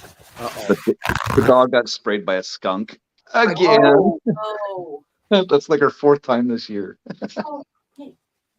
Well, I'm sorry, but is the dog not learning something here, or is it just like? For being a husky, she's pretty stupid. It's that instinct, right? It's that kill instinct, right? Yeah. Well, they want to chase it, don't they? Like, that's the idea. Well, she'll kill baby rabbits and she'll eat them. Oh, okay. Yeah, Jill's cat brought us a mouse once. And a mouse and a bird. And a fish. We don't know where she got the fish from. Where he got the fish from. It's just a fish. He went and visited the neighbor and they let him in the house and he went to the fish tank and, you know. Well, it was a fairly big fish, though. Yeah. Like, if you look at the sardine cans, it was a fish about the same size as a sardine. It's got to be a pond somewhere. Like it has to be. Fish. You know, I mean, a pond. Yeah, but it's just funny. Because the funny part about it is me and Jill had a conversation the day before he started presenting the presents.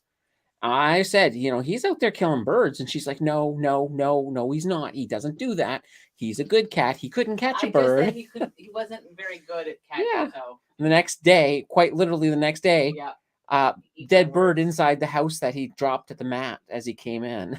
Like, here. As if to say, oh, yeah, you said I can't do it. Well, let's show you I can do it. Of course, up what it is, and I scream really loudly. Candace runs up the stairs to see what's happened.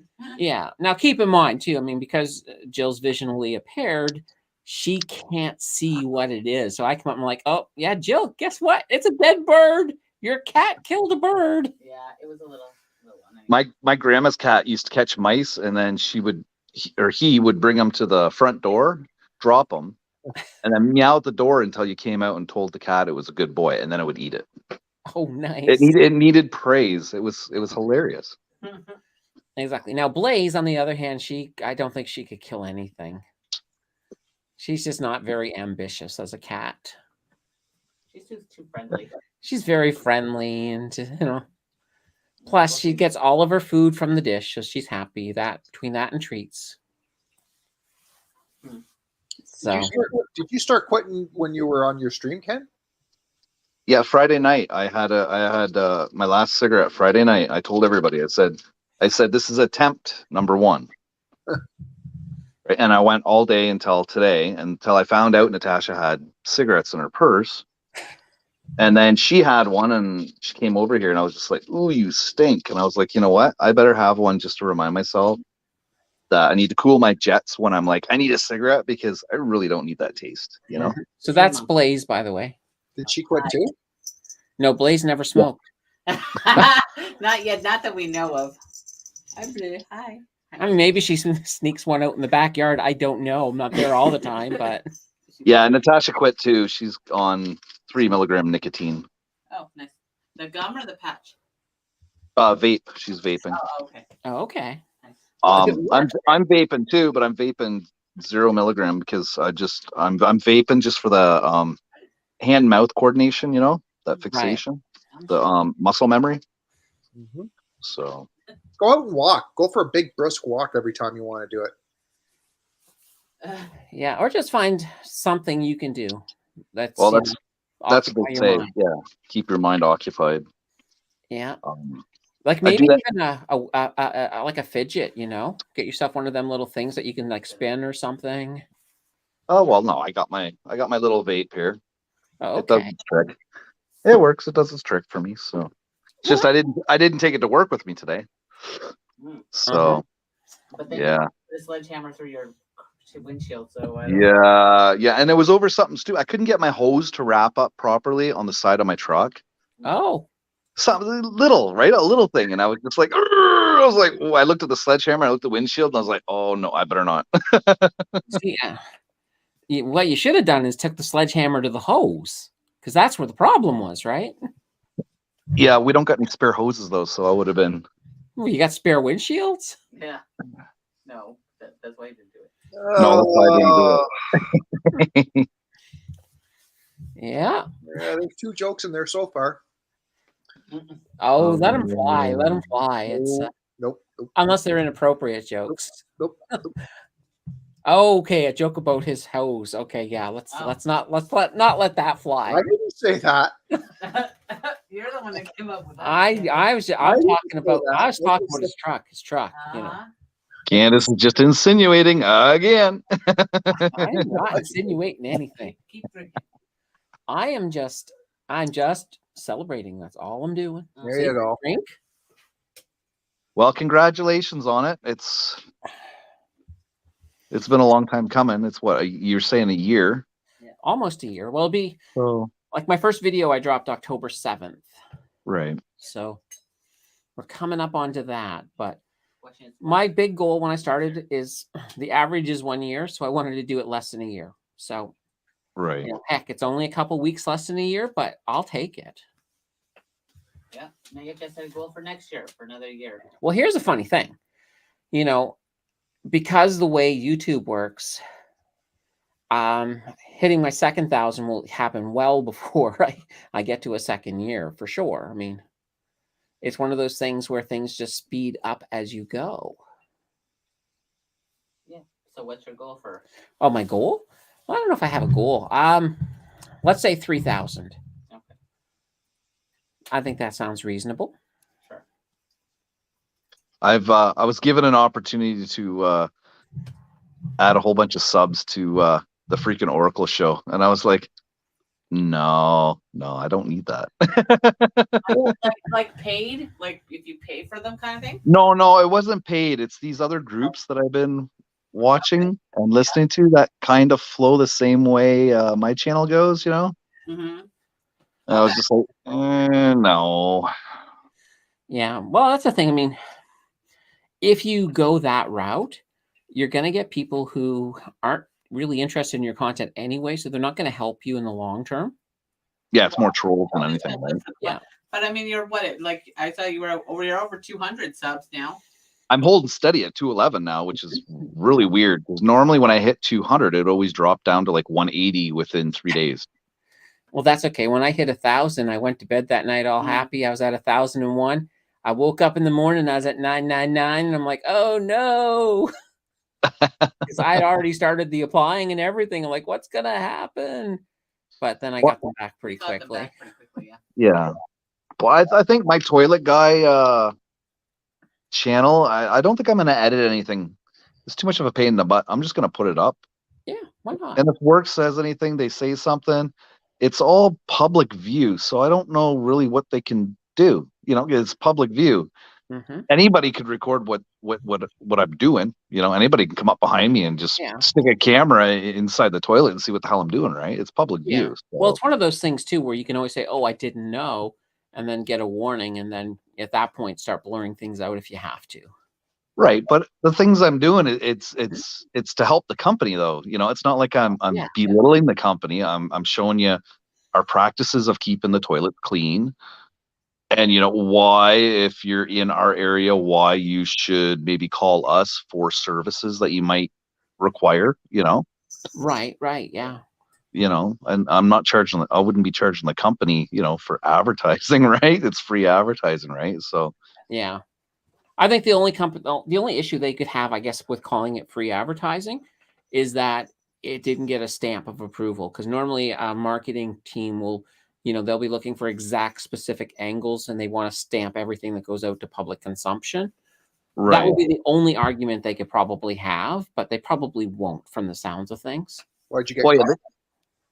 no, I'm just not gonna edit videos anymore. It's too much of a pain in the butt to edit these videos. I've been trying, and I'm just like, especially when you get like 3 things in view and you got to try and blur 3 different things, and then I can't do it. I What do you can't mean do it. you're not going to edit it? You're still going to do it. You're just not going to blur stuff. Yeah, I'm just not gonna blur the company logo and all that kind of stuff. Exactly. Well, look at remember Anthony. I am Anthony TV, and he didn't blur anything. Yeah, but there was a girl in San Diego that did a TikTok from where she worked and she got fired. I don't know what the TikTok was about, but I heard that she got fired. It actually was a big thing that blew up on the news. So yeah. Well, it also depends too. I mean, if you're using social media to do TikToks or something at your work and it's impacting your actual job, like you're not getting the stuff done that you're supposed to, then yeah, you're going to get fired. That's no way around it. He's got well, yeah, see, me filming, me filming what I'm doing, that's actually showing the company when they're not there that I'm actually doing my job proper, right? I mean, Apollo says it's not slanderous. I mean, you're just blogging your day. Yeah, it's just a daily vlog of a portable toilet service technician and some of the BS that we come across, And most of us don't know what you do. Yeah, they think, oh, you suck out a toilet and that's it. Oh, there's more to it. It's a magic box in my bathroom. Yeah, there's more to it. Yeah. And then, yeah, Paulo's right. Most companies will tell you that there's no recording or cameras. And yet they put one in the truck. That's the funny thing, right? They have one in the truck. It takes a photo every 2 minutes. Of you? No, of when you're driving. It does a snapshot every 2 minutes. In your truck? Yeah. Really? Yeah, so it takes a snapshot. I thought it was only if you slam the brakes hard, I thought it would start recording, but it doesn't work that way. It automatically takes a photo every 2 minutes. So the plants here have a policy that you're not allowed to film anything while you're in there. So I'm like, how the hell did they get away with that? You're not even allowed to be on your phone. Like, I can't even be in the plant and call my boss.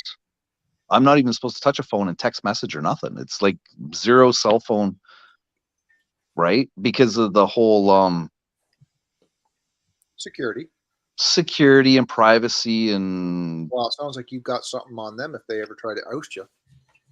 Well, yeah. Well, I just found out today. Apparently, they tried to get rid of somebody and the union stopped it, but they wouldn't say who it was. They tried to fire. Yeah. Thank God the union's there. If the union wasn't there, whoever that was would have been canned. Well, hopefully it wasn't you. No, it wasn't me. I know. I'm sure you would have known in that process. With Andrew. I'm one of those guys that work till 8, 9 o'clock at night, and I don't complain. Yeah, and that's the type of person they like. Yeah. That makes, and plus it's good for you because you're making a ton of extra money. So making money is good. I'm making extra money for the government. I know. That's one of the things I'm worried about right now is that, with the day trading, I don't have as many places to defer my taxes to. Because capital gains, I can just, I can do some tax loss harvesting on it. But all the stuff I'm getting through day trading is business income and it's adding up fast. Well, then you need to spend it for your business. Yeah, that's what we're looking at too, is upgrading computers and a few other things. Buy a vehicle too. That's coming. Property. And insurance. Yeah. Because like right now, just to give you an idea, in the month of September, I'm at about $18,000 that I've made so far. Holy shit. So it's adding up really fast. So this was one of those things that I got to start thinking about. Okay, remember, you can write off part of your hydro, your water, your gas, your internet, Yeah. your Well, rent or this year mortgage we're or whatever. covered because you know, this Swapping year we've insurance. got lots of room in the RRSP to mitigate it. And where I started doing it seriously around the beginning of September, that, you know, that's when I pumped a lot more cash into it because, and this is what you missed last night on your show. I sold my Bitcoin. Well, I did just because I needed the cash. That cash was doing nothing. It was sitting there, you know, and Joe was like, you know, it would probably be a better idea to put that into the day trading. And that's what we did. Mhm. Yeah, because you can always go back and rebuy that Exactly. Bitcoin. That's what I did with Satama. That's I kept exactly what. buying and selling Satama, riding the chart all the way up, and I would just. Yeah. So Well, Ken, we why bought most things? it earlier in the year, so we did take a loss at the but the thing is that in order to, like, we knew that, you know, you don't realize those losses until you actually take it out. But it's like, well, if we waited the, like, let's say year to like Right. for it to come back up, she can make more money with that, and then we can, you know, That was we can wait to exactly buy. the thing. So that was the thing for me. It was like, let's just do it. We'll take the loss for now, and she's Like, made just- she's literally made up the loss. I've in 1 already month. made up the loss just in the first month. Yeah. So, And then if Bitcoin dips, Yeah. then you're laughing because you're buying back in, getting more yeah, with less money. that's the whole thing. I mean, right now it's looking good. We got the cash flow that we want, and Yeah. you know, the credit cards have never been looking better. Mm-hmm. Well, they could look better, but we're working on it. I know. I like to spend money. I will admit. Jill really likes to spend money. I'm but not very good at being frugal. I am trying to. Anyway. Well, see, I'm still sitting on that 6,000 or 7,000 that I got from that Grove token. Oh, I don't know. I don't know what the hell I'm going to do with that. I just have it locked into BUSD right now. Mm-hmm. That's a good question. Yeah. Well, that's the thing. But yeah.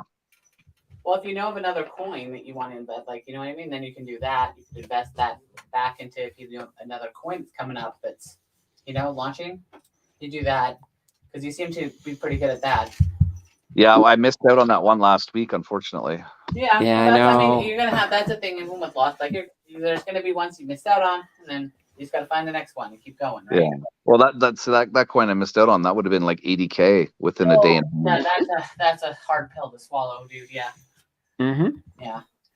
Oh, BlackBerry. Yes, eventually. Probably not right away. I've just done the last 2 deep dives that I've done have been companies who are in a lot of trouble. I kind of want a positive one next if possible. Yeah. Yeah, because it was kind of funny. But now, interestingly enough, the video that came out today on Lightspeed, a couple people had asked me to do it. I said, sure. I did not know that things were going to be as negative as they were when I went into it, when I started pulling up their fundamentals. And I was just like, holy banana bread. But one good thing about Lightspeed, though, is they don't have a lot of debt. So there is hope for them. They can recover. You just as an investor, you're not going to make money anytime soon with them. Yeah. Right. And that's kind of what I look at. And one of the beautiful things is when I do a deep dive on something, if somebody is like, well, I love that company. Why were you so mean to that company? And I'll be like, no, I wasn't mean to that company. The math was mean to that company. Yeah. Yeah, it's an unbiased opinion. You're just pulling what's there. You're just showing everybody. I'm pulling the data, and you know. Yeah. And well, I mean, if you want to invest in a company that you love, then like, yeah, if you absolutely. love them, that's great. But if you want to make money, you're gonna have to put those emotions aside and be like, invest. You know, like I don't love Visa and MasterCard, but like, yeah, it's like a hockey pool, right? Yeah. If you get that one person that they love Toronto so much, they're like, you mean I can put all 30 Toronto Maple Leaf people in my pool? It's like, sure you can. They're not going to win. We all know this ahead of time. But that person is as happy as a pig in mud.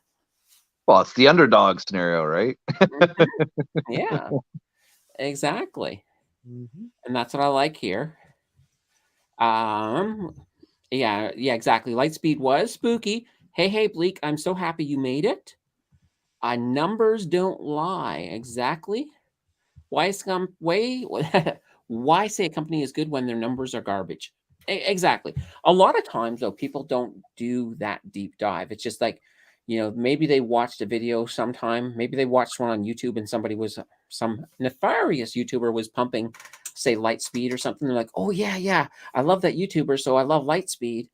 But things Yeah. change. It's like right now, I wouldn't touch Lightspeed with a 10-foot pole, but they have great debt, and if they utilize and take on some more debt to fix the other issues in their problem, become profitable again, I might change my opinion. I change when the fundamentals change. Right. So it makes sense that way. Oh. Yeah, but people ask for Lightspeed, right? So, you just give them what they wanted. Well, exactly. I didn't get that. Could you try again? And the big thing with Lightspeed is, I think that one goes all the way back to Rye, because there'd be the same people who are in my community who are in his community on that case. They'd be like, can you talk about Lightspeed? And he'd be like, no. Can you talk about Lightspeed? And he's like, no, I don't like it. And then, when these people then started asking me, can you talk about Lightspeed? I'm like, yes, I will do a deep dive on Lightspeed for you. You have suffered long enough. Well, yeah, you're a creator, and that's the content that they want. So you have to cover it. Oh, exactly. That's the thing. I'm like, I do not mind doing what the people want. It's like, hey, you want me to do a video on, on Tony the Tiger? I'll do a video on Tony the Tiger. It'll happen. Well, Kellogg's, I guess, in that case, but Kellogg's. Yeah. It's Yeah. this thing. Do a deep dive on Kellogg's and why it was created. I know why it was created. Do you know why it was created, Tim? I should do a deep dive on that one. Just saying. Yeah. Don't do it. Thank you, Bleak. Don't do it. And whose phone was that? That I don't know. It was not mine. Yeah, but don't tell people what they want to hear. Yeah, exactly. It's one of those things. If I were to sit here and give you every answer that you want to get, the way you want it, to the slant that you want it, then I'd be doing you a disservice.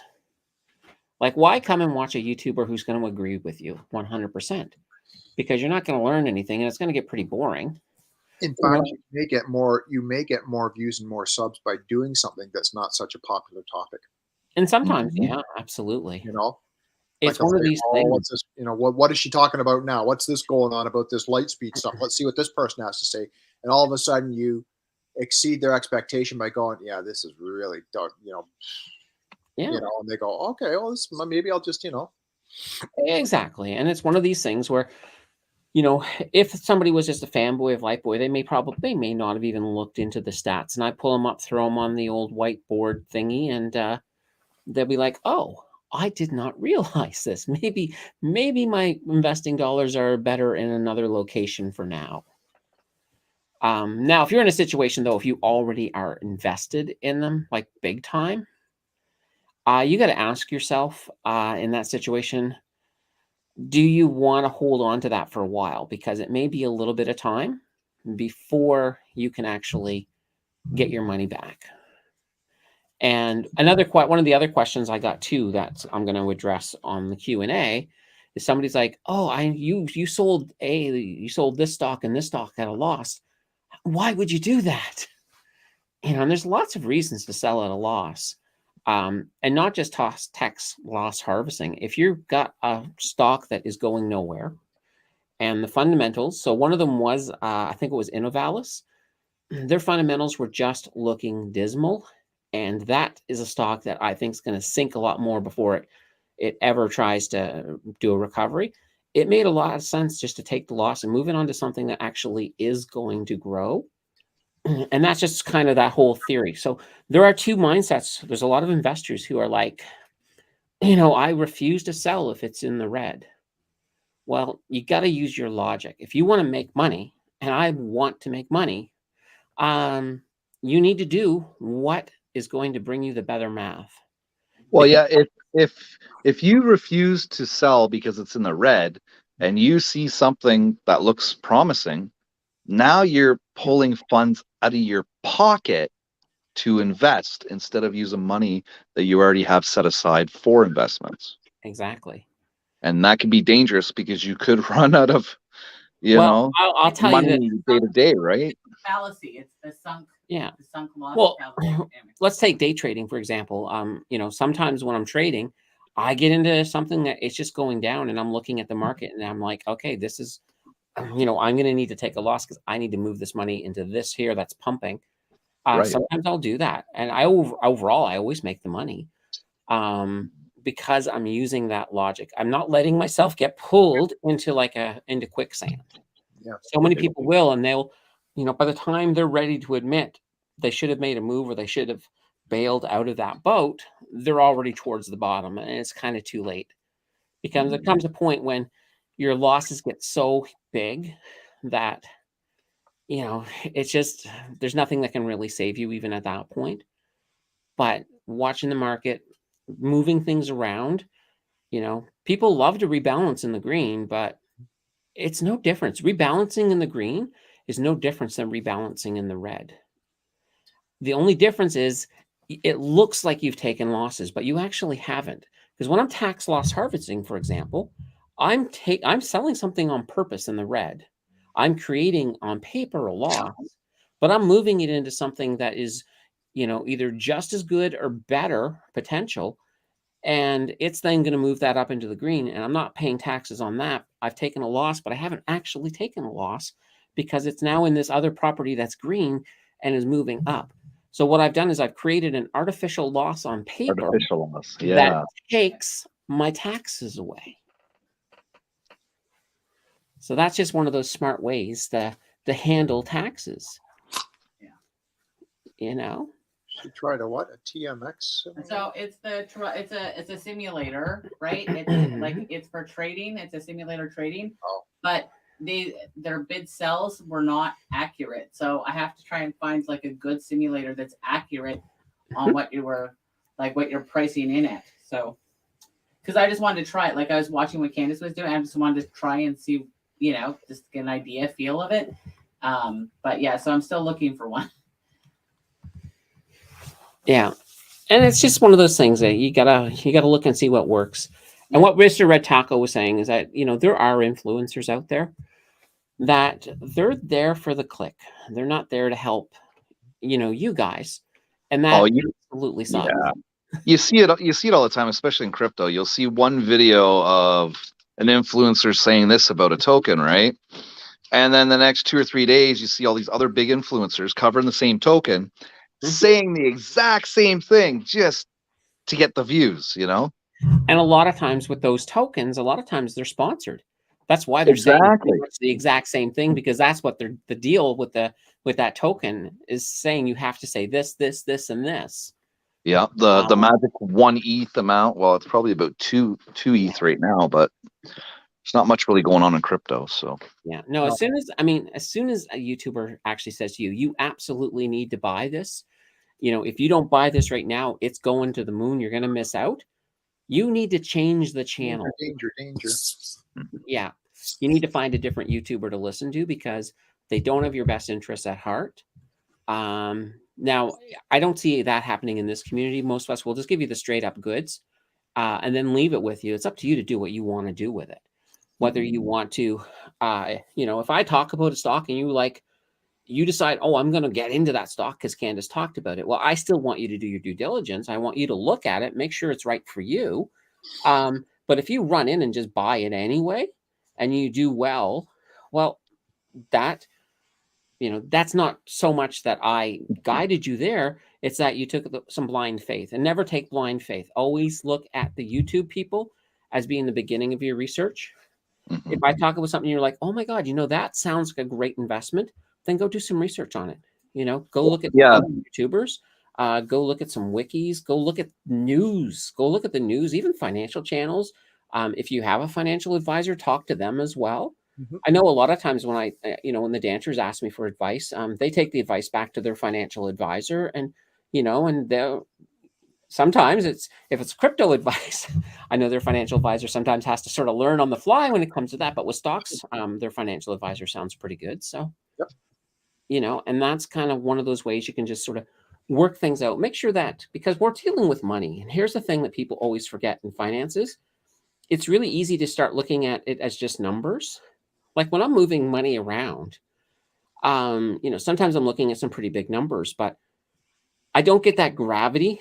If I had it all sitting in my hands and stacks of bills, I probably have a bigger gravity of what I'm doing.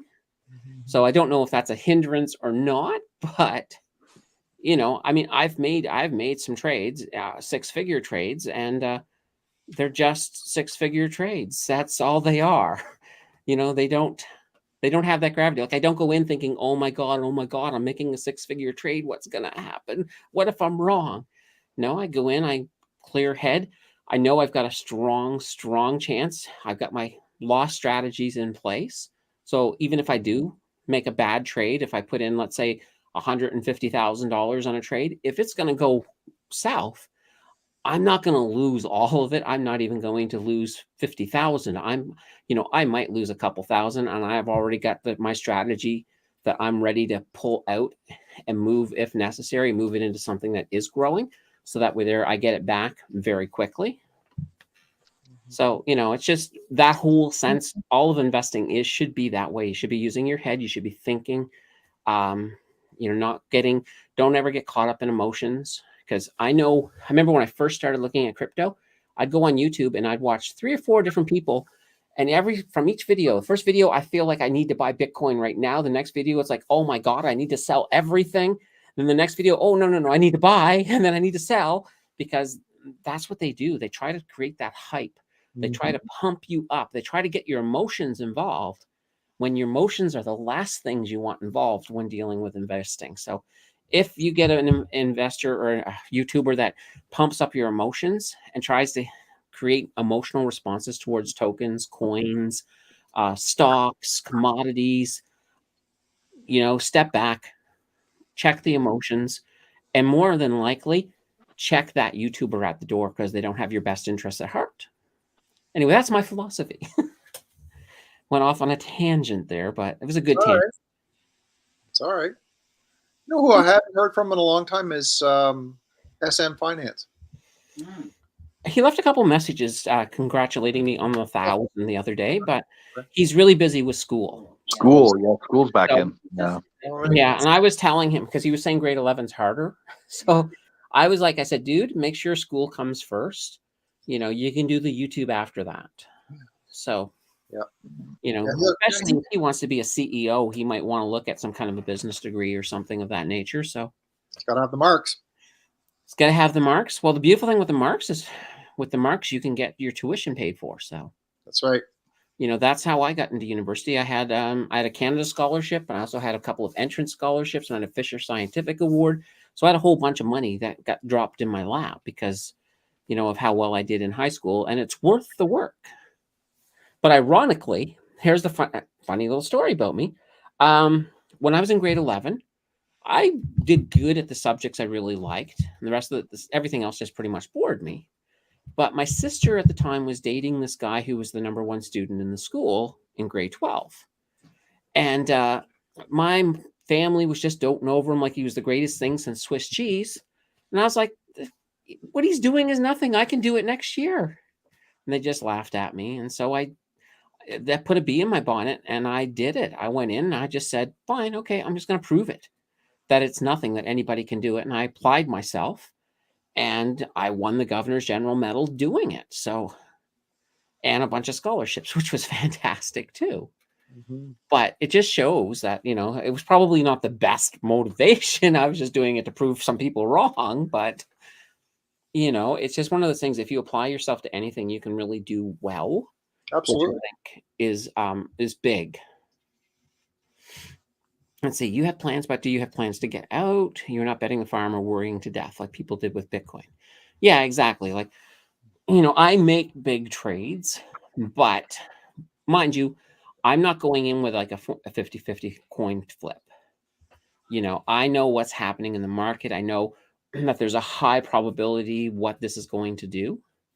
And I don't panic when it decides to do the opposite, because I know I know how their corrections look for the assets. Like, I don't go into assets I don't know. I go into the assets that I have been working with, that I have been watching their charts for a long time, that I understand and have a fundamental. So one of my favorites is oil ETFs. And the reason for that is twofold. One, they cover a whole bunch of companies within the oil industry. Those companies react really well with the price of WTI oil. So, because when the WTI moves up and down, those price changes hit the oil companies, then the changes in the oil companies hit the ETF. It gives me a sneak peek of what's about to happen to that ETF. And it is scarily accurate sometimes. You know, like I've seen times where I can just sit there and I can see the WTI start to pump. And even though my asset is still flat at that moment, I know that asset, that once the oil companies start to pump a bit, my asset's about to pump. So it's that whole little chain. And I'm, you know, I'll go in big usually because I know what's about to happen just from watching this. And then I also will watch when the oil price starts to drop. I know it's time to start looking at for my exit point, because the ETF is going to, once the oil companies start dropping, the ETF is next to come. So that's why I like to use these chain type metrics. So that way there I have a canary in the coal mine. So it takes, like a lot of day traders will say that, you know, if you're good, you can have a 60-40% success rate. My success rate is massively high. But that's because I'm using a lot of logic and pattern recognition that, you know, the typical day traders don't have or don't even think about. And it works really well, which is kind of good. Okay. But it works with small amounts and long-term investing. So yes. DCA, I've noticed once you hit a drop of 70% or so, you can't DCA back. And they waited 4 months. Yeah, sometimes that happens. If something drops really big, that's where you have to look. Like, that's why when I'm talking about earlier about sideways trading, if you have two assets that are down, but you look at the fundamentals of both of them, and one of their fundamentals is like, yeah, this company is going to recover, this company is going to struggle, it makes sense to move it from the struggling company to the company who has the better fundamentals. 90% of the time, that company with the better fundamentals is going to recover a lot faster than the company that's really, really struggling. So that's kind of what I call sideways trading. And that's kind of my loophole about, you know, selling something when it's red. Yep. And Jill said, most of the money you put into DCA right now will look like it's in the red. Exactly. Right now, everything is pretty much in the red. When you're looking to long-term, because keep in mind, I do long-term investing as well. You know, I'm not pulling any of my long-term investings. You know, I've got over in Wealthsimple, there's about, what is it, 76,000 or so. That's all sitting in there in long-term. You know, that stuff is there. It's going to stay there forever. You know, I'm not going to, probably after retirement maybe, but as far as I'm concerned, I'm just going to let that grow, keep it up. Like right now, I probably can add a little bit more of my TFSA, but I think I'm really close to the cap, so I have to figure that out. While I'll wait until the CRA does its thing at the beginning of the year. It gives me my new amount, and then I'll be able to top that up. So. Yeah. And let's see, and just my humble opinion, and then appreciate that from Apollo. Yeah. So anyway, that's been this year. And I didn't get totally plastered. You were supposed to. And sing songs about banana bread. Oh, look at that. Look at that. Chug, chug, chug now. There you go. Cannonball it. Cannonball it. Just a little bit. Well, I did name the dancer stream last night Holy Banana Bread. Like, it's the only time I'll ever see that stream named Holy Banana Bread. So let's just do it. And then it was like yesterday afternoon. This was the fun thing about doing the dancer screen. I was like, I realized, oh, I don't have either thumbnail for the show. I'm like, so I had to recreate it from scratch. So, I'm sorry. that's okay. You know, that's how come Ken got in with his little, you know, his little super costume. Is what? Oh, he's got that. I made this. I photoshopped his head on somebody pulling their shirt out, and then I put the one of his crypto logos in there. And On the thumbnail? yeah, yeah, it's on the thumbnail, so it's pretty cool actually. It's a, you know, I know that Kevin likes it. You guys should almost use it. Like I can give you the file. No, he'll go all bananas on us. I don't know. I think he likes it because yeah, he was like, oh, Why? I forgot about that one. It might be the motivation I need, Tim, to do some crypto research. You never know. Well, then again, I was off for a week, right? And I pulled 3 coins out of my butt. So Nothing wrong with that. Up next, we have something that's green. Ugh. So you can almost, oh man, you can almost not see it. No, what is a vodka bar lime with Sprite? I don't know what it is. It actually doesn't taste too bad. It's something fruity. Jill's probably very disappointed that I've been very well. It's been I've been talking so much I can't drink, right? Is Jill actually using a recipe book, or she knows how to make these? No, you see, here's this thing. Jill, just before New Year's, Jill was just sitting there bored one day, and so she just went and made like $1,000 alcohol order. Oh my god! And so they brought it, and now we've got this giant cabinet just filled to the brim of alcohol. And now I can't even drink because that news about the alcohol, like 0 alcohol is safe to drink, and like so now I'm all like, oh great. Oh, so now it's like we need to get rid of some of this, Candace. Have celebration Are you stream. drinking the red? Yeah, that's the pineapple. Yeah, pineapple coconut. Oh, is that what that is? Yeah. So apparently, this pineapple. green is pineapple. Well, it's mixed with the red curacao. That's how you Oh, okay. So there's a cow in there that's no, red. it's a blue. All right, okay. It's like has that really nice sweet, kind of citrusy flavor. It's like I'm stranded on that island with Luke That's why Skywalker, and this it's is the green. blue milk. Well, that's why it's green, right? Because it's blue. So it's an unripened pineapple blue with the with yellow. coconut for sweetener. I know. But yeah, she'd like that one. Yes, we do have enough until this new year's. Yes. New Year's. Yeah, it's like a lot of it, but you know, that's why I was saying when 6 months ago when I sort of just jokingly said I would do a drinking stream and everybody jumped on it. And it's like it's like there's no way you can get out of that one, Candace. You're stuck. Yep. So Nope. we are here. We're doing it. I can make you another drink, but There's still another drink after this drink. Yeah, I know. Oh my lord! I know. They're just piling up.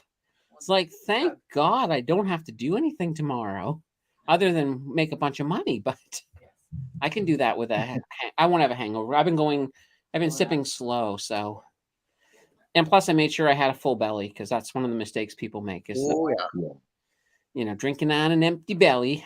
And I'm making cookies. You're making cookies? Well, they're cooling. Holy banana bread. I'm eating cookies. They're pre-banana. Okay. That's all right. Yeah. Apparently there's cookies now too. Somebody's sucking up for something now, aren't they? I know.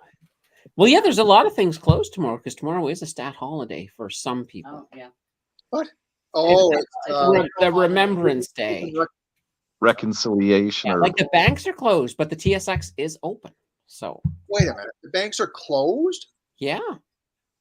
Banks are closed, but the TSX is open. The federal government, anything federal is closed. I think the Ontario stuff is closed, I think, too. Yeah, there's a lot of stuff closed. I did not know that. Yeah. Now you do. Truth and Reconciliation Day or whatever. At least now you know it in case you're planning to go to the bank in the morning. So is this an ongoing thing now? Yeah, it's a new stat that they're going to have every year on September 30th. And then we go a week and we have Thanksgiving. Basically, yes. Mm-hmm. Yeah. Now the TSX is closed on Thanksgiving. Yeah. Very important to know what days are. Yeah, well, I know there's only 2 days now between this year that the TSX is closed. That's Thanksgiving and Christmas. I'm not working overtime Thanksgiving, so I'll have a special stream for Thanksgiving. Oh, fun. Well, the beaches are going to be slow, so they'll tell me, no, you're not working. There's no sense, right? So yeah. Well, that'd be Yeah. nice. And there, Mr. Red Taco was saying it's now yearly as of 2021. Yeah. Yeah. No, I heard about it last year, and I was just like, "What? What? A new holiday? What's the what's what? Remember? No, it's not remembrance. It's wrecking something." And then I was like, "Okay." It's reconciliation, but they renamed it now. It's something else, though. It's like National Day for Truth and Reconciliation is what I've got. Yeah. no, they changed the reconciliation. It's like Reccy-actionation or something like that. I heard it on the radio today. Oh. It's about being active. Okay. So, and this is it's all it's saying is this is a public for the Northwest Territories. What? I don't know, but it's like And this is for I think it's All the kids, yeah. I think all it's the residential school kids that they found. yeah. I thought we had something else for that. No, I think this is it. I think it's No, that. this is it. I think it's just recognition of our indigenous Because culture. tomorrow, Tim Hortons is doing the donut with the orange sprinkles on it. And 100% of the proceeds is going to 2 different charities or funds or something like that to do with the natives. So, Well, that's cool. and they were giving out shirts at our union hall today too to wear tomorrow. That's why I'm seeing a lot of orange around here. Mhm. Yeah. That's No, why I'm seeing a lot of orange around here. Never knew. Huh. Okay. I wonder if they're going to do what they did last year and burn down a whole bunch of churches. I don't know, That happened last year. but I will wear orange socks tomorrow. Orange is orange. That's good. Yeah. Yeah, it'd be like, I'll just be like, orange, I'm glad I bought these. But no, it's just, it's another one of them holidays. So, I mean, I'm okay with holidays. It doesn't really, when you work at home, it's funny. Holidays just become like, for me, it's basically TSX open, TSX closed. And then when it comes to the YouTube side, it's pretty much make the videos. So that's 2 stat holidays in September. Yeah, you've got Labor Day, you've got this one, and then right away on the 10th, I think this year is the 10th, I think it is. Then you got, I was going to say Remembrance Day, but not that, Thanksgiving. I blame this. It's like slowing my cognition. My cognition is slowing a tiny bit.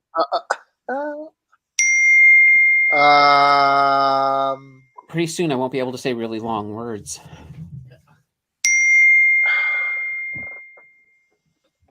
Stupid thing came back to life. Uh-oh. Jill's brought cookies, I think. Oh my god, oh my god. Oh, cookie. I'll have a cookie. I gotta jump off for a minute. Okay. Yeah, that's gotta be Nancy. Yeah, that sound reminded me of work for a minute there. Kind of started ticking me off. See, and I being a geek, that song reminded me of Jurassic Park 3, because that was the ringtone on the phone that ended up in the Spinosaurus's belly. That's the default ringtone for Apple products, is it not? I think it is, yeah. And here's an interesting thing: if you're ever watching a movie, any character, if they show when you're introducing you to characters, all the ones using Apple products are not villains, because Apple has this thing with Hollywood that they will not let them use an iPhone on a villain. Really? So if you have somebody you're thinking, oh, is this person bad, but they're using an iPhone, they're not. But if they're using a BlackBerry, they could be bad. Well, they could be bad, yeah. They could be bad if they're using a BlackBerry or a Samsung or just some nondescript. But if they're using an Apple phone, they are a good guy. I know. Funny little thing about the way the world works, huh? So no Darth Vader with an iPhone. Well, here's that thing with Darth Vader, though. You could argue that he's a good guy in the end. He did fulfill the prophecy and brought balance to the Force. Good. No, he's not good. He went around choking and killing people. Yes, but that was, Uh-huh. that was like a temper tantrum. And if you show them your Lego pieces, you put together.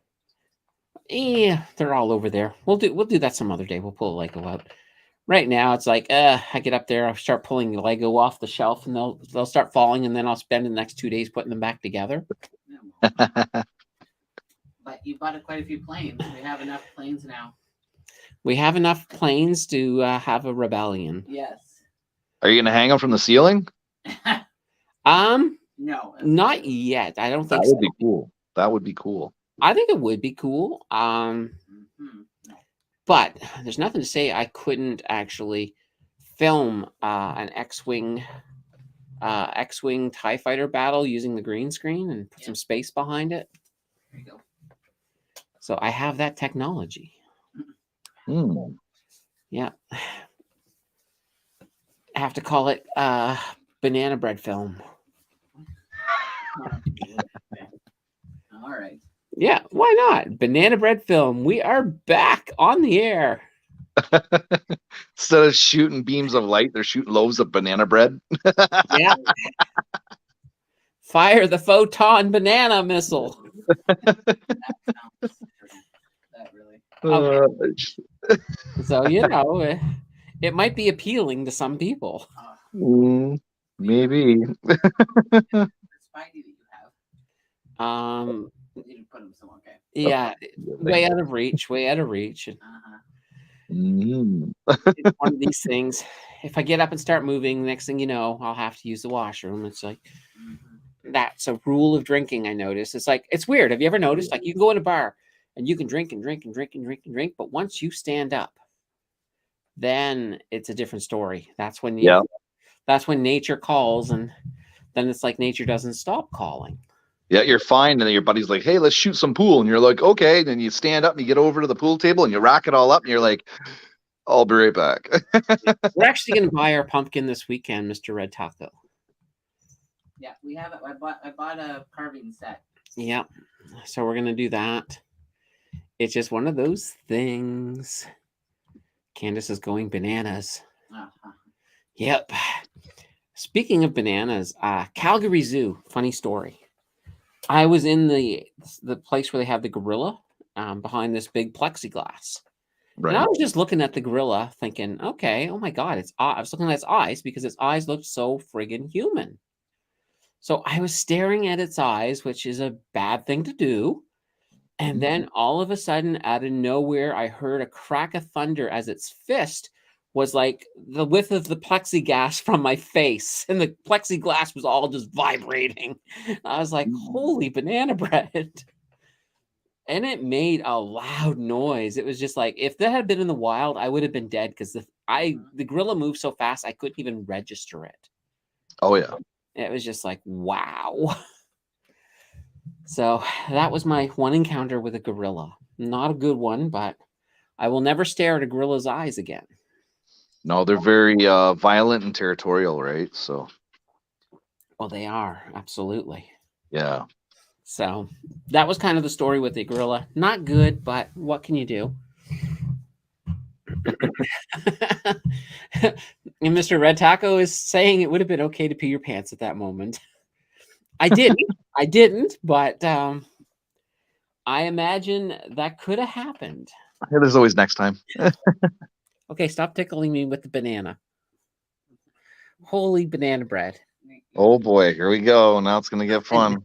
No, I'm just having fun. Okay, fine. All right. Thank banana bread. you, She-Rab. What? Yeah. What did you call me? No, I was talking to She-Rab in chat. Oh, okay. All right. There you go. Poor banana. Put the banana over there. There you go. You can sort of see the banana a little bit in the green screen. There we go. Banana. That's what happens, right? Well, we haven't gotten the whips out or anything, so. Yeah, there's no whips. There's no whips coming out. There's no. There's none of that crazy stuff. Uh-huh. This is a respectable stream. Yeah. No, it is absolutely. Well, it is. you know what? Your stream's been good enough that you can actually leave this up and it wouldn't hinder you at all. I think I can at this point. Yeah, it We hasn't talked a lot of deteriorated. findings. Not yet. Yeah. It hasn't deteriorated to the point that YouTube would be like, were we a little hasty to give monetization to Candace? So, no, I always try to present some good, wholesome family entertainment. Me too. You know, this was Yeah. delivered by the Kool-Aid Man. Oh yeah. There you go. And I can make you. But yeah, but anyway, I'm not used to going 2 hours on one of my streams. It's kind of a more people. it's kind of a new record. I mean, if anybody else does want to jump in, I will drop a link. Yeah, come on, guys. Who's all here? There. What do we got?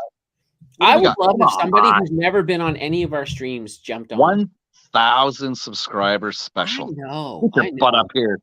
Get your butt up here. What I should have said is either super chat or super sticker me or jump on. You got no other options. Okay. But hey, you want Candace to take a swig? You better get on here. Oh my There God! you go, yeah. That's what I should have done. It's like for every super chat, I take a sip. Oh, No, dear. you have to chug something. You have to at least. No, not a chug, because then the stream would be 5 minutes and it would be over. Not a chug, a swig. Take a swig. Swig, a mouthful, enough that you can wash around and get the full fragrance of the flavor. As my grandfather would say, enough to wet your whistle. Yes. Mm-hmm. We've averaged around 20 anytime I've looked. Yeah, actually, this has been a fantastic stream. There's been a lot of people coming in, and to me, that is awesome because, I may be in front of the community. I may be the one talking, but you know what? Every one of you guys is just as important because without all of the community base, it would be very silly for me to be making videos for nobody to watch, except for me.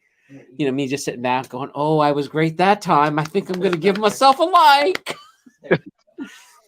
Could you imagine, though? Oh, my God, that would be hilarious. Yeah. For every new sub, Candace takes a swing. Actually, I don't even know if I picked up any subs at all while the stream is on, but I can take a quick look, and if I did, I'll have a swig. I picked up 2. Darn it. There you go. All right, 2 swigs. Here we go. There's 1. Do it. Whew, 2. There you go. Yeah, that made you go. That made you a little ooh, do. That did. Holy banana bread. Thank you so much, Seafires. I was only joking. I want to just put that out there. Oh. And now Seafires is from Niminati.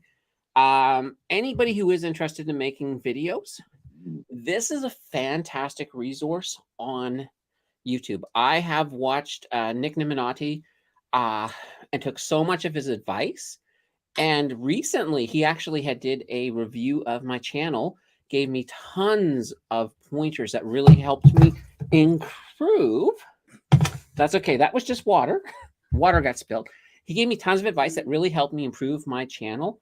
So it's definitely one of those things. If you're interested in starting a channel, check out Nick Niminati. He is absolutely awesome. One of my favorites when it comes to getting yourself started on YouTube. So absolutely. Wow, that was cool. Fires, you just made my night. I will put that there right now because that is just awesome. I feel left out since I don't drink. Here's the thing, Mr. Red Taco. I don't drink either. Except for that's one of the reasons that everybody thought this would be funny. I said, okay, I'll do a drinking stream if I get here. At the time, mind you, I had like 400 subs and I actually didn't even have 400. I had about 300 back then. And I was thinking, oh, yeah, that's so far off in the future, so I don't have to worry about it. And then, and then things started picking up. And it was actually even interesting. When I was around 400 subs, I was thinking, okay, well, I want to get to 500 to get that community tab. So I remember them. I was putting in the work. And then all of a sudden, one of my videos exploded. It was a canoe video. And in less than a week, I went from 400 to 600, just bang, this whole big, massive influx of people. And here's the really funny thing. You know what really got me into that video? It had to do with my Christmas stream. last year after I did, because I did a whole week of videos. So I did 5 videos in 5 days for Christmas and then a live stream on Christmas Day. And on that Christmas stream, I had broke down some stuff going on with the special dividend on Canoe.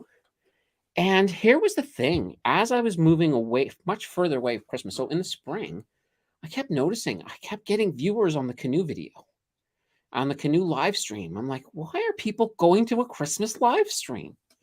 The only thing of relevance there is Canoe.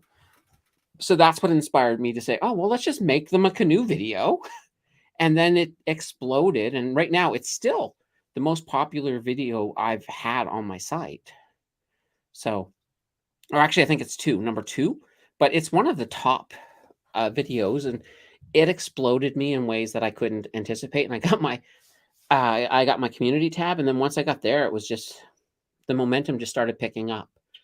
And even now, I mean, I just hit 1,000, a couple days ago, and I'm already up at 10, 12. So this momentum just keeps going, and that's one of those things when you do get involved in YouTube. It goes fast. The momentum builds. It's like investing. It becomes that whole snowball going downstairs. It's funny in what becomes popular. Yeah, it does. And it's one of those things, like every so often I try to recreate the fire, but I find that it just never works as good as the original fire. So you got to find new fire and new things that are going to excite the community. And more importantly, just get everybody interested, because we have I think we have a very diverse community. We got some people who are just totally, it's like, I want them high dividend stocks. Give me them high dividend stock lists. And then we've got people who are more or less just, what's a safe bet? What's a good growth stock? So we get a little bit of all of the different types. And that I find to be really kind of cool. Jill brought me something that looks like chocolate milk. I have a feeling this is not chocolate milk. It is chocolate milk with some creme de cacao and pretty much it's... Okay, I can taste the creme. Holy banana bread. Woo! Chocolate milk with crown? What? It's Some kind of a cream stuff. It's some kind of a liqueur that. It's just chocolate liqueur with chocolate milk. Yeah, It's exactly. actually like a brown cow because they don't have Kahlua. Okay, well. And they're trying to. Anyway. Yeah, well, that's okay. There's still, she's got 2. She keeps lining them up. It's like, it's like a lineup outside of a passport office. I mean, it just keeps on getting bigger and bigger. Yeah. It's a special kind of chocolate milk. Yes, it is definitely a different kind. It's chocolate milk with booze in it. Yeah, the chocolate milk to make you feel very nice. Well, no, it's not like I don't feel drunk. I feel more tongue-tied than anything else. Keep in mind that might be from constantly talking for absolutely 2 friggin' hours. So this is kind of this is officially, I think, the longest stream I've done on this channel. So we're in brand new territory. That's kind of a cool thing. It's the chocolate milk that makes you feel all fuzzy inside. Absolutely. And it's one of the reasons that, if I ever had cows, I'd want at least one brown cow to get the chocolate milk. So, that's just, I think that's just a joke, but that's fine.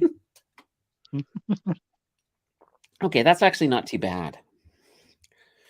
And the funny thing is, after tonight, I won't have alcohol again for a very long time, hopefully. Oh, New Year's maybe, right? No, not really. I mean, because I don't drink. This was just this was more of, I put my foot in my mouth and there was no way to get out of it. You don't do at least New Year's or Christmas wine?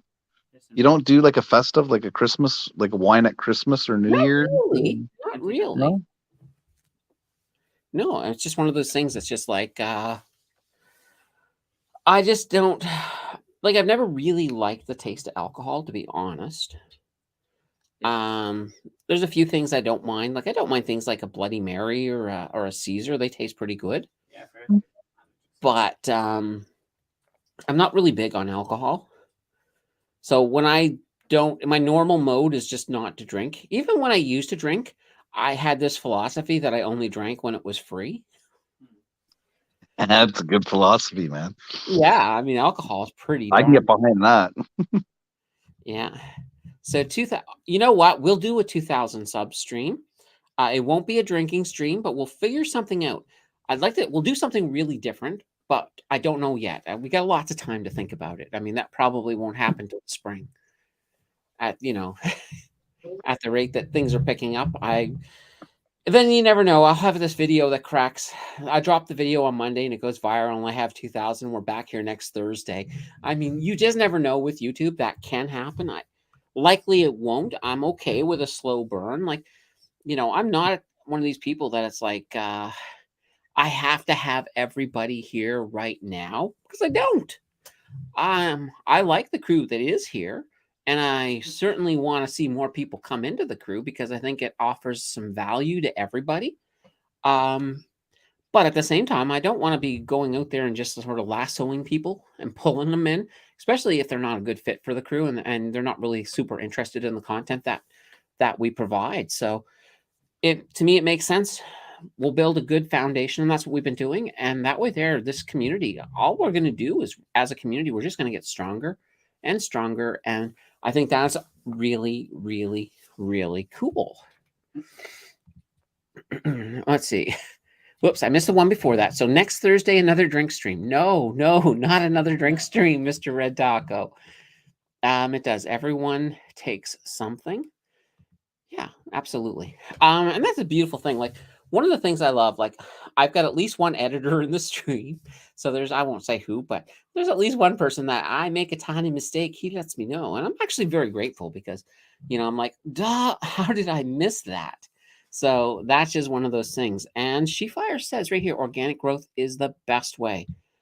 Absolutely. And if you have people who care about your content, that is more valuable than having twice as many followers, but that they're not engaged or they're not really into your content, because engagement is really key. And that's one of the things I love about this you also community. have to make videos consistently too. Well, making videos consistency just comes part of the thing. Yeah, that's part of the. And the fact that we have a great community makes it easier for me to make consistent videos, because, when I know the engagement level that I get in the community, it just inspires me to want to help and to want to push out more videos and to keep things going. And it works, I think, in both ways really, really well. Yeah. Right, Ken? Well, that's why I like doing live streams all the time. Yeah. Well, you do more live streams, I think, than anybody else. Yeah. You never know who's going to stop by, and I get some bad people, but I've met some really good people though along the way, Yeah, and that's interesting. Let me take a look. I'm curious to know one thing here.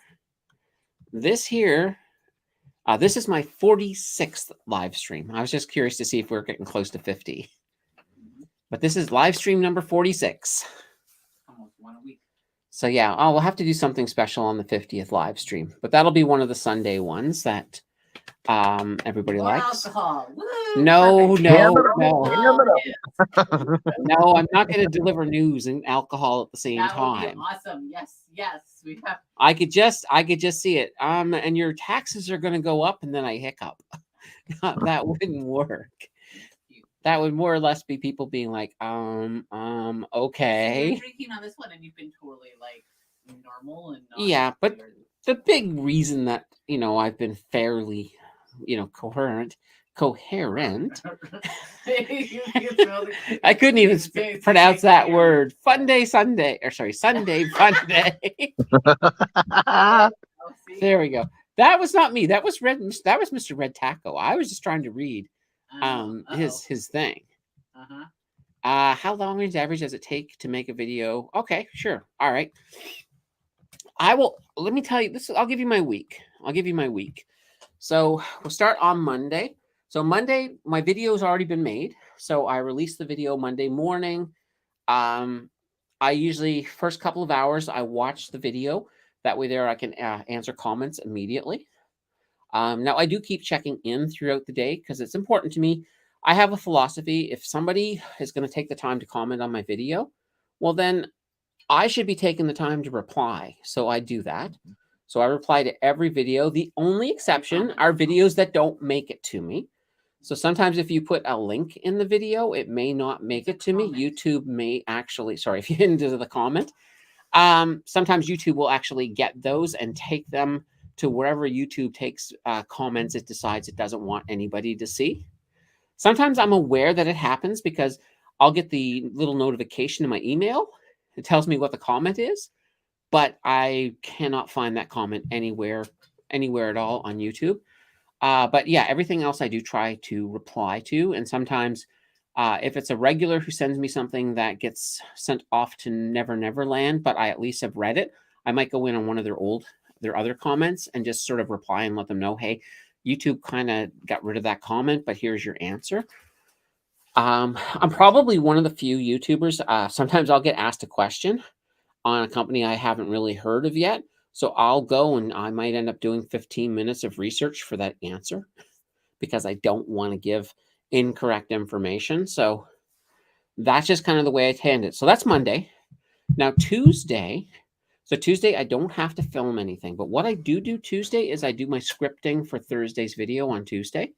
So I'll do my scripting. Then on Wednesday is a busy day because I will get up in the morning, have my shower, get ready, and then I'll film and then I'll edit. So the filming takes about usually less than an hour unless something horribly goes wrong. And sometimes it does. I've had times where I've had a wonderful filming session and then I go to get the thing out of the camera and I realize I hadn't actually recorded it. So it happens. Yeah. So then after I do that, I will then edit. And it depends on the type of video. Believe it or not, the ones that take the longest are the G-roll stuff. So usually the ones that have like a lot of the little extra images, so B-roll, those ones take a bit longer. But my goal on Wednesday is to try to get all my editing done by about 4 o'clock. That way there I can sort of have a couple of hours of relaxation, like supper relaxation, before the Danter Banter. So then I'm on the Danter Banter on Wednesday nights. Then Thursday morning, I get up, I release that video. Well, YouTube releases it because I usually have it in ready to release a couple of hours ahead of time at least. Then I watch that video, I watch the video for comments and things like that.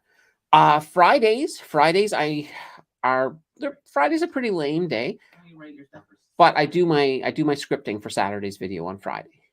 Then Friday I do the whole thing.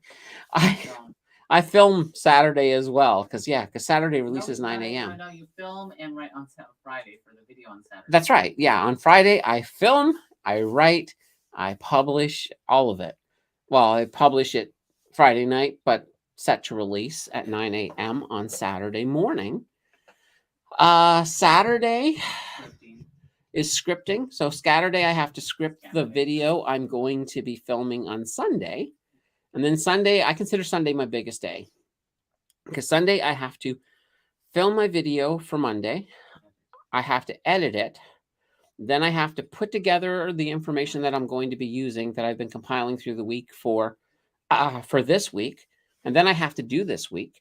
And then after this week is done, I go back to any editing that I haven't done left. Normally on a good Sunday, all I really have to do after that is upload the video because everything else is already done at that point.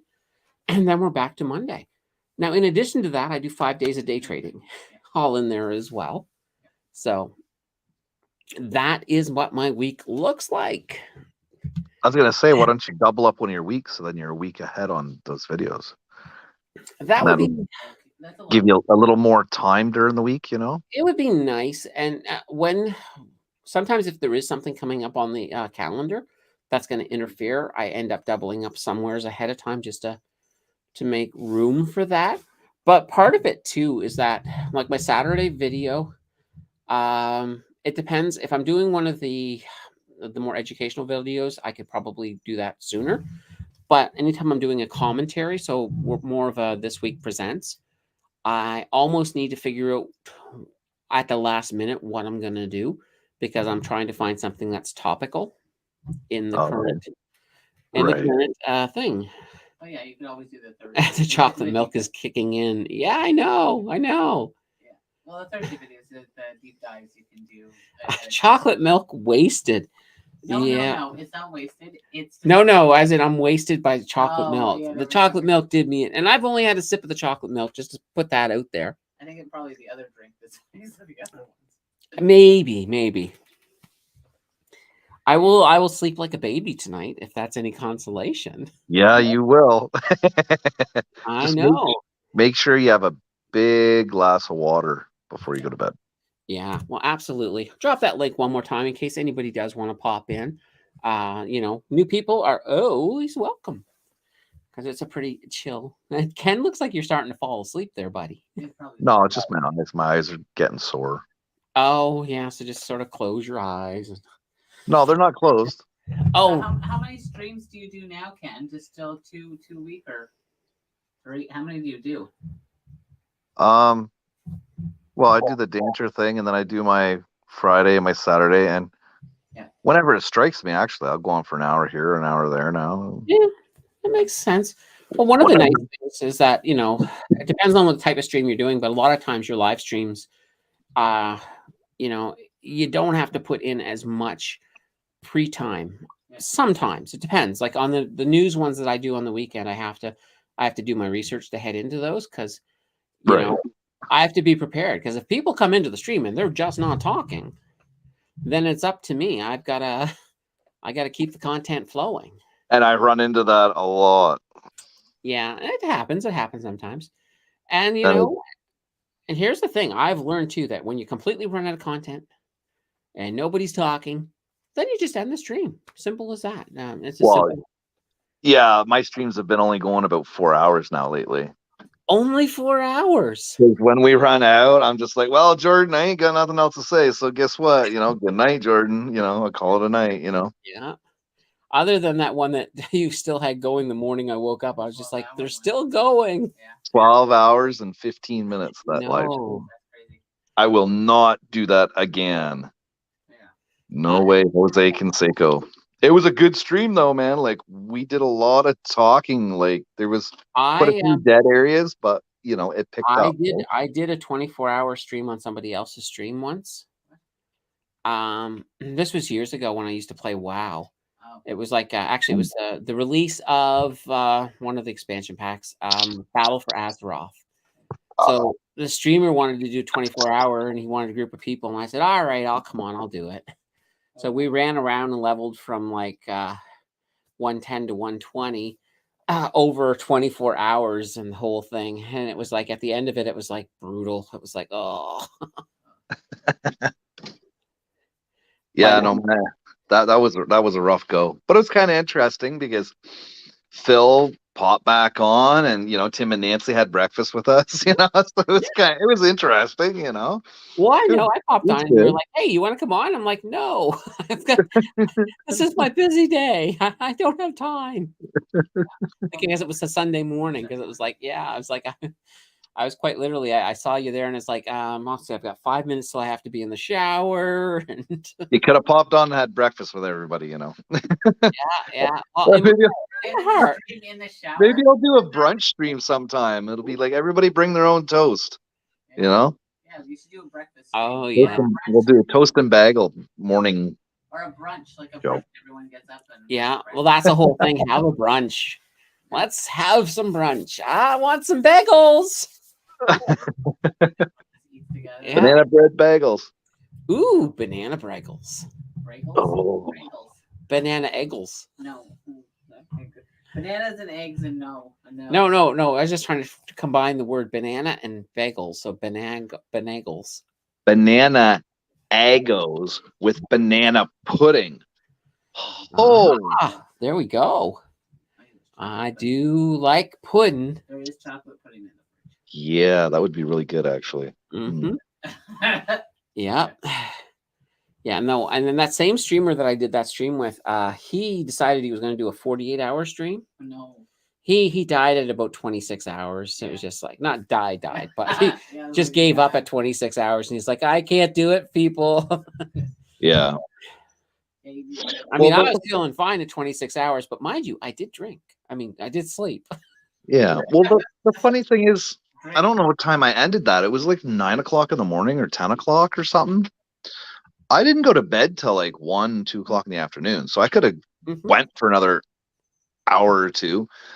But YouTube doesn't record that; they record nothing after the 12 hours. Exactly. I'm not drunk, Bonnie. I'm drunk adjacent. Drunk adjacent. So to keep it going, I would have had to end the live stream and then fire up another one. Yeah. Yeah. Well, exactly. If I wanted that recorded part, if I wanted that to stay recorded for Exactly. people to see it, right? Thank you, So, Muggsy. Well, I know. It's good to know that there's a limit on the streams. Apparently, I'm making a cookbook. You what? Trust me, you wouldn't want me to make a cookbook. No, you wouldn't. No, I mean, I do the cooking. She's not allowed to cook it. I mean, if I she's did in a the kitchen. cookbook, I would have to dedicate it to poison control. Yeah. Literally, if she's in the kitchen, I will come down to see what she's doing, supervise, because I'm like, she can't even figure out the air fryer. I'm just like, no, don't. The air fryer is complicated. No, it's not. what? You know? It's complicated. Oh. Exactly. You set it and go, yo. I want her cooking. She's like, how long do I? It's like the driving thing. How do I get to it? Like, oh God. In my defense, Oh no. I've always had people cooking for me while I just handle the thinking stuff. Okay. I do the thinking, other people do the cooking. Simple as that. It's like, here you go. Here's some banana bread. I thought you were going to bring that. See? What? Okay, it's starting to get to your head. I'm just saying. Anyway, that's just the way I look at when it, that. Sorry. Oh dear. It's called being tongue-tied. It's not No, it's also your brain functions decreasing. I was waiting for you to say he died on stream. Yeah. Not physically on stream. No. It's funny listening to you talk with excitement. I do. There we go. Yes, we got her to laugh. I'm always talking with excitement. Excitement's good. There we go. All right. Yay. Only so much you can put into bananas. I don't know about that. Excuses. I do have a lot of excuses. Absolutely. Holy banana bread. This stream is turning a little more fun than I had anticipated. Well, you can take bananas, put them on popsicle sticks, freeze them, and then dip them in chocolate, right? And then freeze them again. Good. That would be definitely good. Well, I used to have, I think in Vancouver, deep fried bananas. Oh, yeah, those are good. I've heard of that, yeah. And they were pretty good. So, Well, anything deep fried is good. yeah, exactly. Deep fried Mars bars are really good. Deep fried Mars bars are fantastic. Now you can get those all over Vancouver, but for some reason it's like you can't get them out this way. I've never seen them. Yeah. They're rare. But it's just one of those things. Whereas, like, take a donair from Nova Scotia. They're Right. fantastic. The donairs on the East Coast are absolutely delicious. And then as soon as you leave the Maritimes, they don't exist anymore. Well, they're specific for Halifax. I know. They just don't exist. You can't get them. Like, I swear, if somebody in a big city like Toronto were to actually open a real donair shop, traditional maritime donairs, they'd make a fortune. Yeah, they would. I know. They're just really... Now, have you ever had one?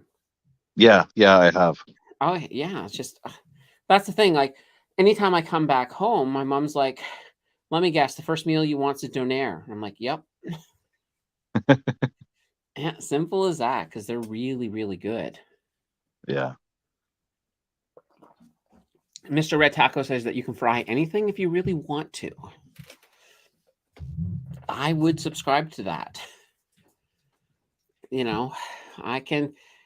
I'm actually glad I decided to start this video the stream 1 hour earlier. Well, he's true, though. You can fry anything. Yeah. But just because you fry it doesn't mean you have to eat it. Fried ice cream is really good. Exactly. Like that British guy, they fried him. No, wait a minute. That's Stephen Fry. Different guy. Your dry humor has persisted. Here's some cheese. Cheese in a circle. Somehow I'll get around to eating this. Oh, that was terrible. I know, but you gotta like the dry humor. You are very dry. You are so dry, it's like arid like the desert. I try. All right. That's like somebody telling me that poutine is poutine with shredded cheese. That's not poutine. Yeah, poutine is good too. And here's the funny thing. I spent most of my life not even knowing what poutine was. Wasn't until I think when I was working at Compaq when I had my first poutine, and I was like, "Oh, this is good." Because the thought of gravy's on my fries. I'm like, well, you don't put gravy on fries, but apparently you can. You don't like gravy. I'm not a big fan of gravy for some reason. I don't know why. I actually don't like cheese curds. So poutine without cheese curds and like shredded cheese, I actually prefer that. There you go. Sacrilege, but I just don't like cheese curds. Boo, hiss, hiss. And I don't know. I think that might have been towards my joke or one of the jokes. There were a few jokes in there, so it happens. Sometimes I tell jokes. They come out. I can't help it. It's like a jokolitis or something. Jokolitis. Exactly. It's like, I'll go to my doctor and I'll be like, "What's the treatment?" He'll say, "Walk 5 miles a day." Then, 5 days later, I'll call him back and I'll say, "What do I do now? I'm 25 miles from home." Oh, boy. It's just one of those things.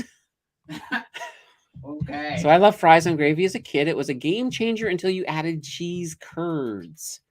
Yeah. I mean, I love cheese. So Who doesn't? interestingly enough, do you know why people love cheese so much? Well, it is. It's because of the casein molecule within cheese is very similar to opium. Really? So it gets a few of the addictive-like qualities of opium, which is why people just absolutely love cheese. And, somebody who eats a lot of cheese, you take the cheese away from them, they'll have like actual cravings, just like if you had taken opium away from them. Not quite as bad, though. Yeah. I mean, a cheese addiction, as far as I know, is not causing people to rob jewelry stores to pay for it. I gotta go see the farmer and the dairy cow. Inflation comes up. Like, what? I need my brie. I need my feta. It's like, what? It's $10 for a block of cheese. Gonna go hit the jewelry store. Oh, maybe it is. It's fine. Is it $10 for a small block of cheese now? Well, how much are the big blocks of cheese now? Like I used to be able to get them. They're like 30 to 40, depending on what size. Holy banana Well, bread. depends on like size of block. If you're talking like the larger ones. See, I don't know how much stuff costs in the grocery stores because I don't really You're talking about like the do that. Like the square ones, like the black ones. All I do is make the money and pay down the cards. That's my function, right? Wow. You make it sound like I'm terrible. Anyway, okay. I'm just saying. I know. Jill handles that. She orders the groceries. Yeah, and, I do the groceries and the work. Yeah, we get people to deliver it because why go drag groceries back? Maybe once we have a car. Well, no, it's. Now, mind you, I will not be driving when I'm like. To be fair, drinking. no. To be fair, I can't see very well anymore, so I can't go into the store and like look at prices and see them very well. So I'll use the online where you can go and pick them up, like in Loblaws, you can do the pre-order, or Walmart, you do the pre-order and pick it up. So that's why I do it. It's because I can't go into the grocery store anymore, and like I can sort of do it, but it takes so much longer. Mm-hmm. Like I can go in and bring my phone, and I have to look at each item individually to make sure I'm getting the right thing. And even when I go with her, I don't even look at the prices. It's just like, yeah, bang, bang, bang. Here we go. But online, you can compare the prices. You can see what they have, what they have in stock. And usually I find like they're pretty good with that. The only place is like, if you try and get delivery stuff from like Costco, it costs quite a bit. So that's the only place I can't really easily get to. Well, I don't know, Mr. Red Taco. They might charge some extra gas tax on that because they got to transport that in them fancy airplanes that fly from Mexico. For what? The crack. Oh. No, not okay. Yeah, what I know about crack is what I've seen on American crime dramas. So just to put my ignorance into perspective. Yeah, you don't know anything. Bring on the Kraken. I honestly don't know how much it costed. I do. I know Jill said, "Can you make an extra $25 today?" I'm like, "Okay, sure." And I was like, "Why?" Oh, because we're gonna get it delivered instead of for what? The food. There was that night you said, make another $25 so we can get this delivered. No, the delivery stuff is to like $10. Oh, is it only $10? I don't know. See, I don't know how much things cost. I just know how to make money. That's my function. That was for like the Loblaws delivery, but like. Oh, okay, that's cool. Yeah, and it depends if you use like the Uber Eats and stuff, then they start charging you fees. That's why I usually wait for the promo. I honestly thought that you were going to ignore that comment. I don't know which. Oh, you mean the crack comment? What is that? Oh. I normally would ignore that comment but But not tonight. I feel just enough. Tingle. No, I don't feel tingly. I just don't feel very restrictive in what I say and do. Good. So as a result, yeah, pretty much anything's going. So yeah, it Sing works. for us. Now I still have enough sing. I'm not going to sing. Trust me, when I sing, Glass shatters. well, no, glass doesn't shatter when I sing, but I get sued by cats in the alleys. They're like, cease and desist orders. It's never a good thing. And when I laugh, it's like seagulls get excited. It's just it's Well, when you do your creepy laugh, yes. yes. I have a few different, like I have one laugh that's pretty much a cackle. Yeah. So, It really does. that's my Halloween laugh, I guess. Trying to get you to do it, that was hard. Yes, Mr. Redstream is Mr. Redstream. Red Mr. Red Taco Red Stream is only going to use comments about crack to this stream. What?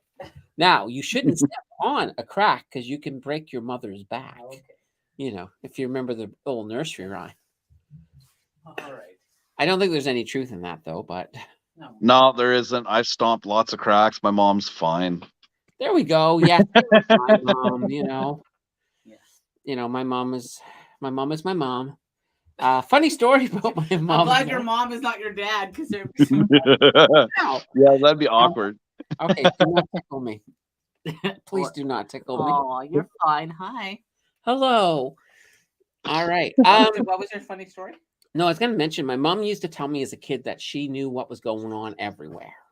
Oh. So don't be bad outside the house. I got spies on every Right. street, every corner. They're watching you. I'll find out.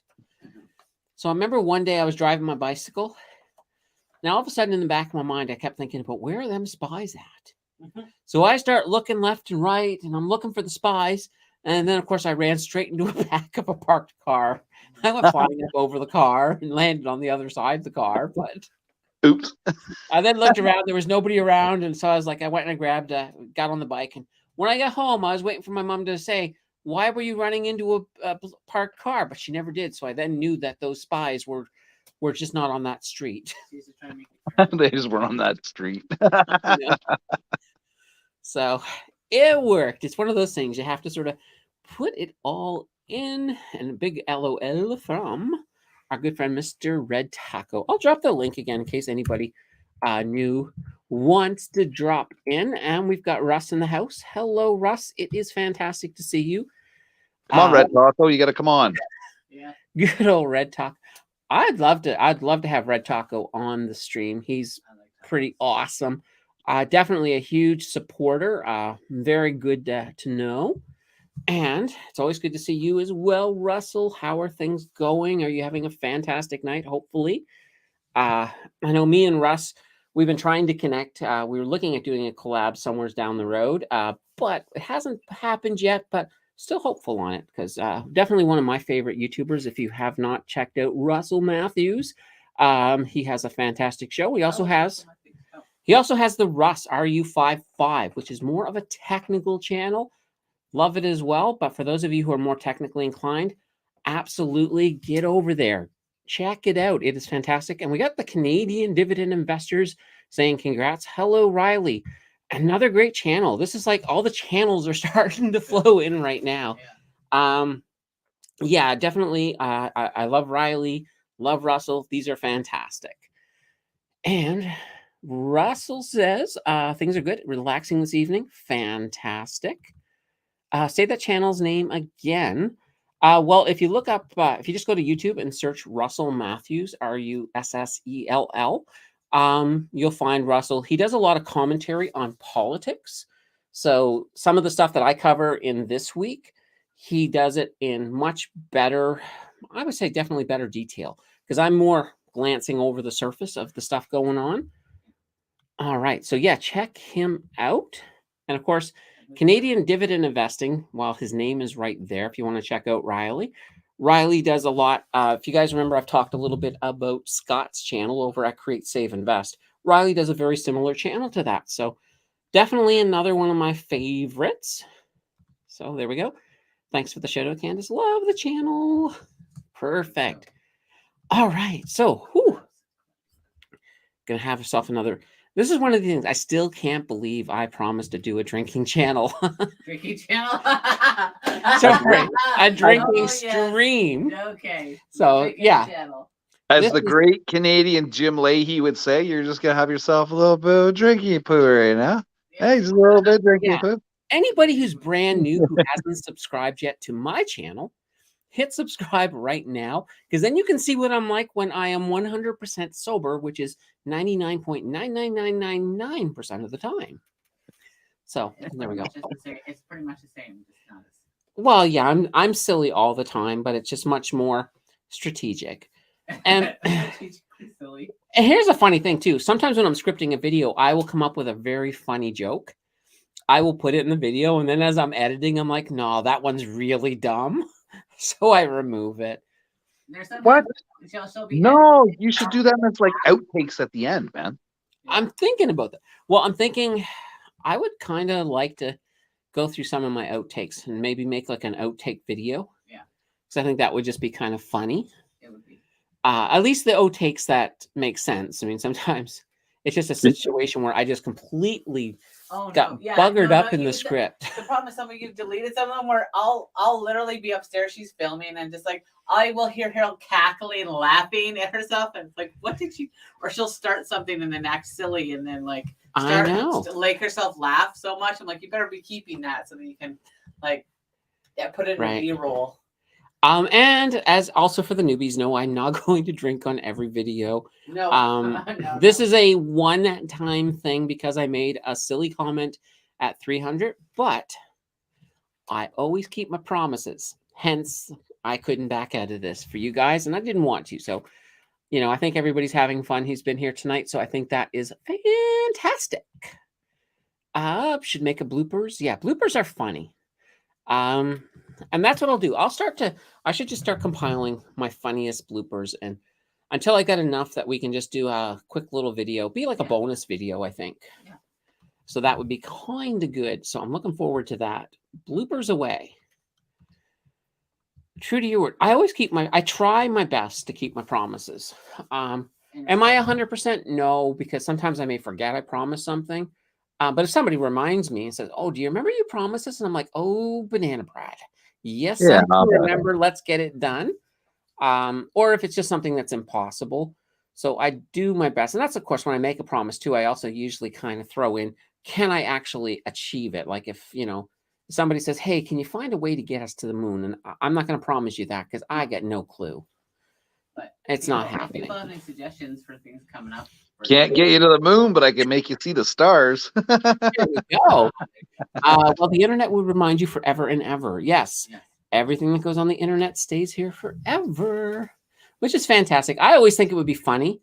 You know, our civilization someday falls and there's just the internet that's left, the only thing that survives. And so archaeologists from 1,000 years are looking through the internet and trying to figure out our society. I just think that would be funny. You know, especially when they run into the freaking Oracle's stream, they'll be like, "What? There's humans do?" There's this girl, Steph, who has been popping on my stream lately. And she's like, oh, what the hell did she say now? Something about she's like, I had one of your videos pop up from like 7 years ago when you had long hair. Yeah, that happened to me too. I was like, when I started watching your videos, and it was like one of your e-juice ones. I was like, when you're reviewing one of the your you know what I mean, your stuff, your vapes. Yeah. Well, that was the thing when Ken first entered the community before he started streaming. He was using that headshot as his icon for the longest time, so we all thought he was just like this young hippie. Then the first time we see him, it's like, what? Where's the freaking Oracle? Well, then you Who's that guy? Then you put him in a dress for one of the... Okay, that was an accident. I was there. You did like that was funny. A woman. It wasn't a dress. It was a wizard's robe. It was a dress. That's a dress. A robe is a dress. It was a wizard's robe. I'm sticking to it. That's my story. I'm sticking to it. I just want to dress in drag. It was a dress. Yeah. All right. Well, Remember? Ken didn't We talked mind, about so that. that's all that counts. It was funny. If he had minded, I would have, put something on it like manly. Like what? Like It was good. It was all Tool good. belt. I don't know. tool belt. There we go. A tool belt with dress. I love it. I love it. I can. I try to cater. Yes. I try to cater to my guests. So, Yeah. but it was. I mean, I actually the the robe in question came off an old man wizard. Yeah. Because I had photoshopped the old guy's head out, put Ken's head in for that thing, and I really was. I mean, technically, when they're like, "But look, there's boobs," I'm like, "No, those aren't boobs. Those are old man boobs." Not just any boob, they're old man boobs. Yeah, I okay. know. There we go. So it's just one of those things. What can you do? Yeah. Holy banana bread! That was a really good time. I mean, Yeah, that was a good stream. That was funny.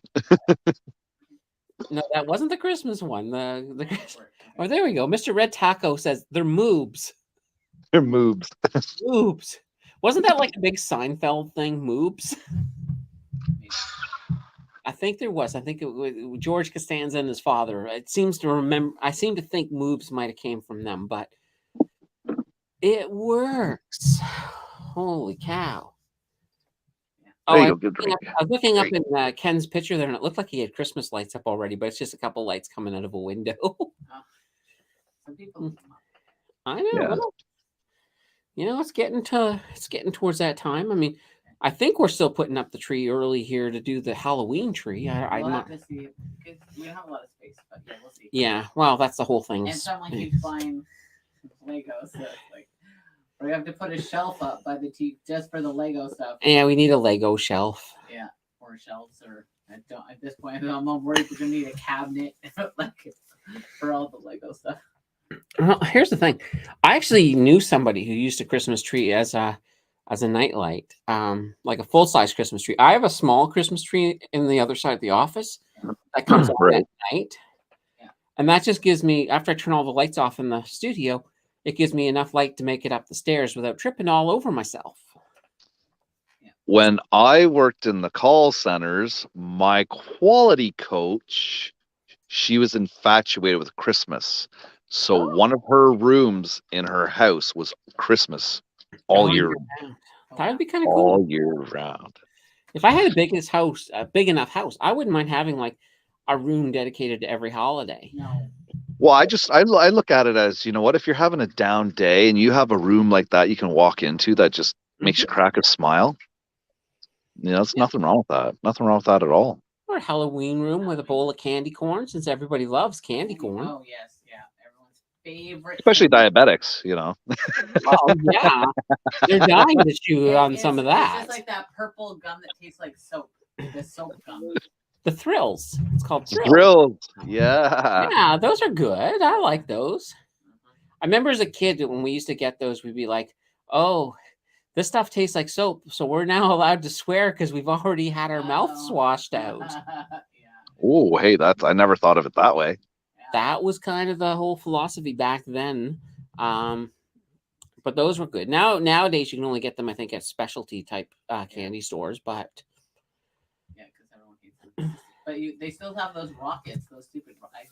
Well, I think the only one who buys Thrills now are just adults who remember them as kids. We have a special candy store.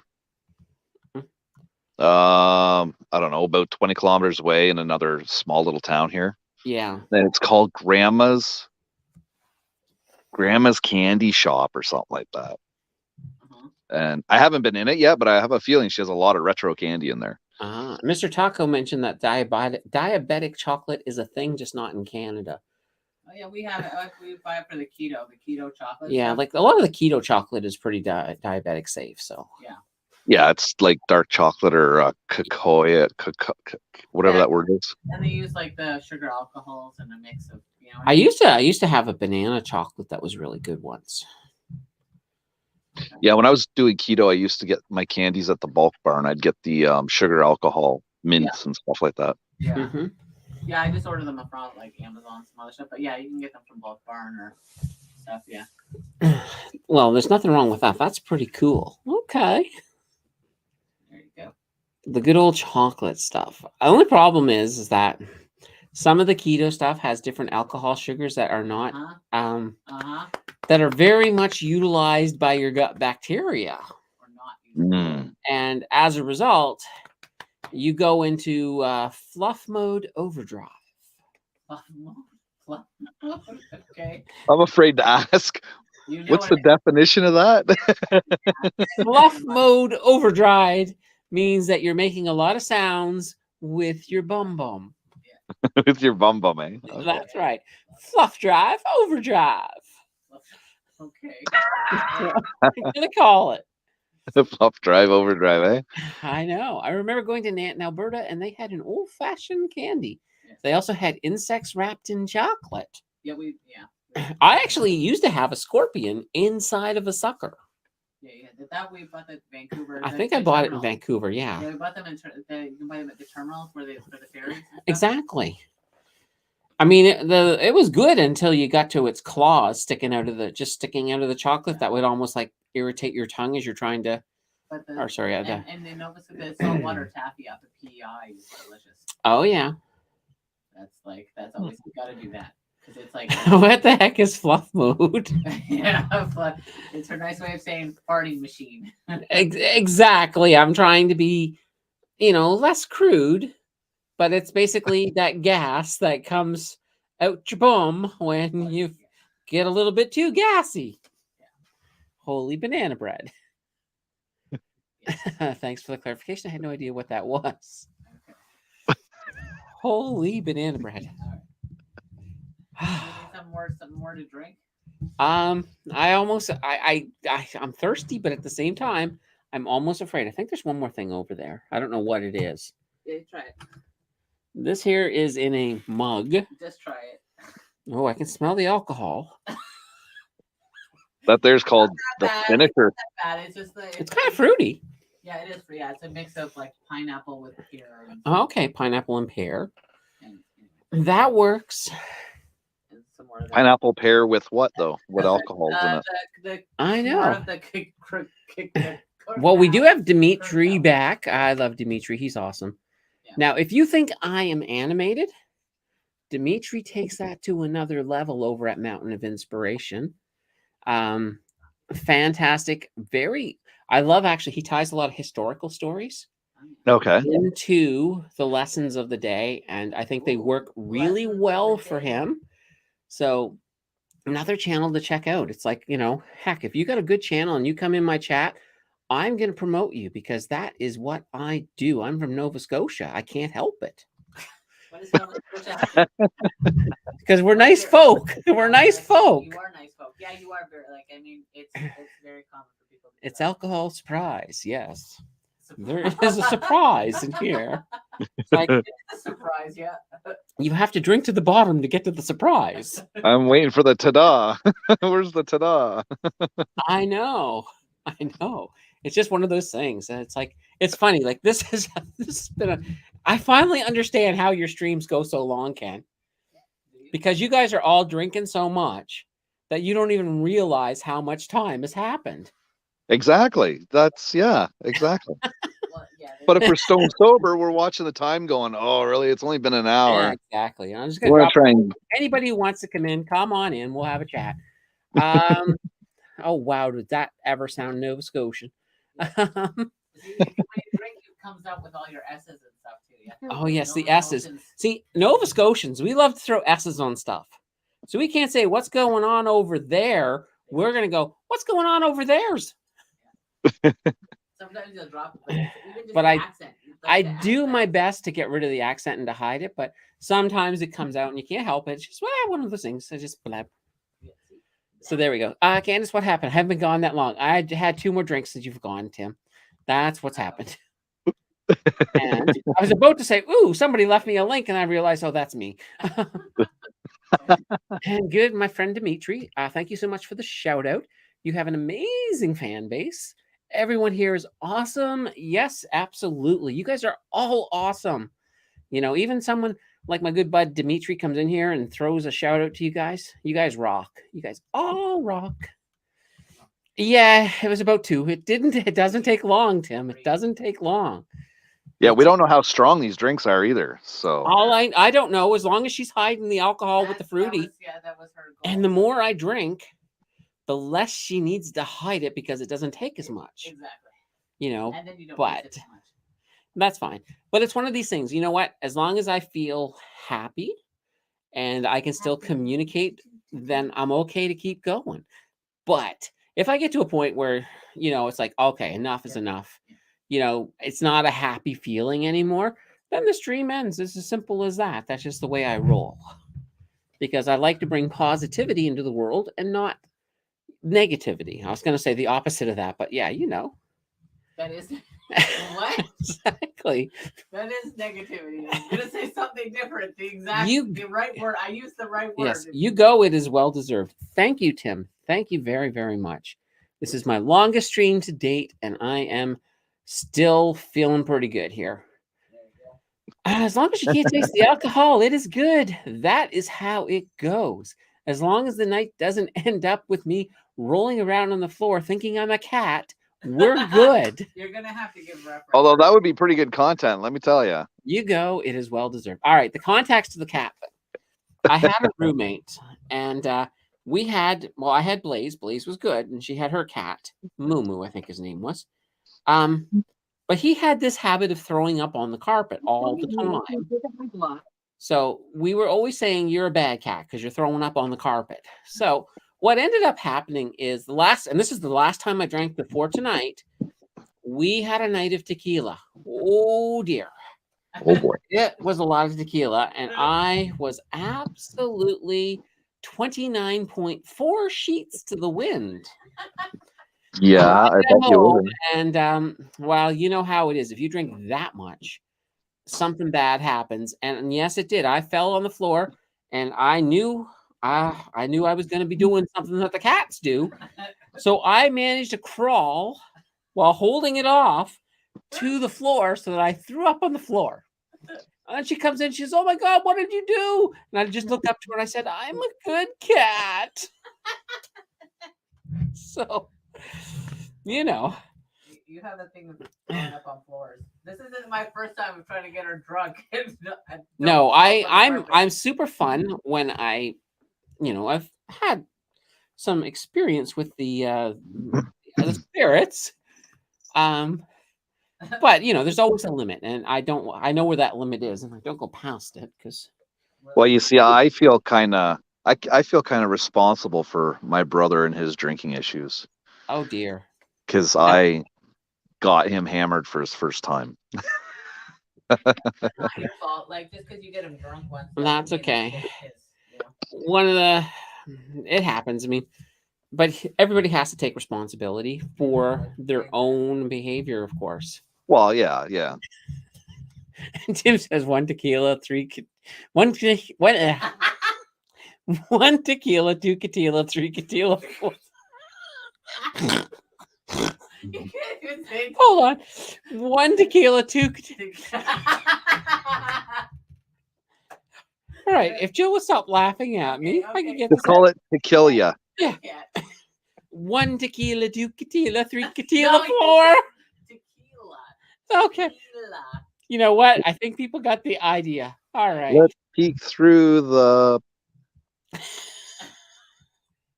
something door. All right. Mr. Red Taco, you're too funny. All right. Muggsy. All right. Everyone's saying. What? 1 tequila, 2 tequila, 3 tequila, floor. This is all Tim's fault. There is the laugh. Now do the cackle. No. Do the cackle. It worked. No cackle.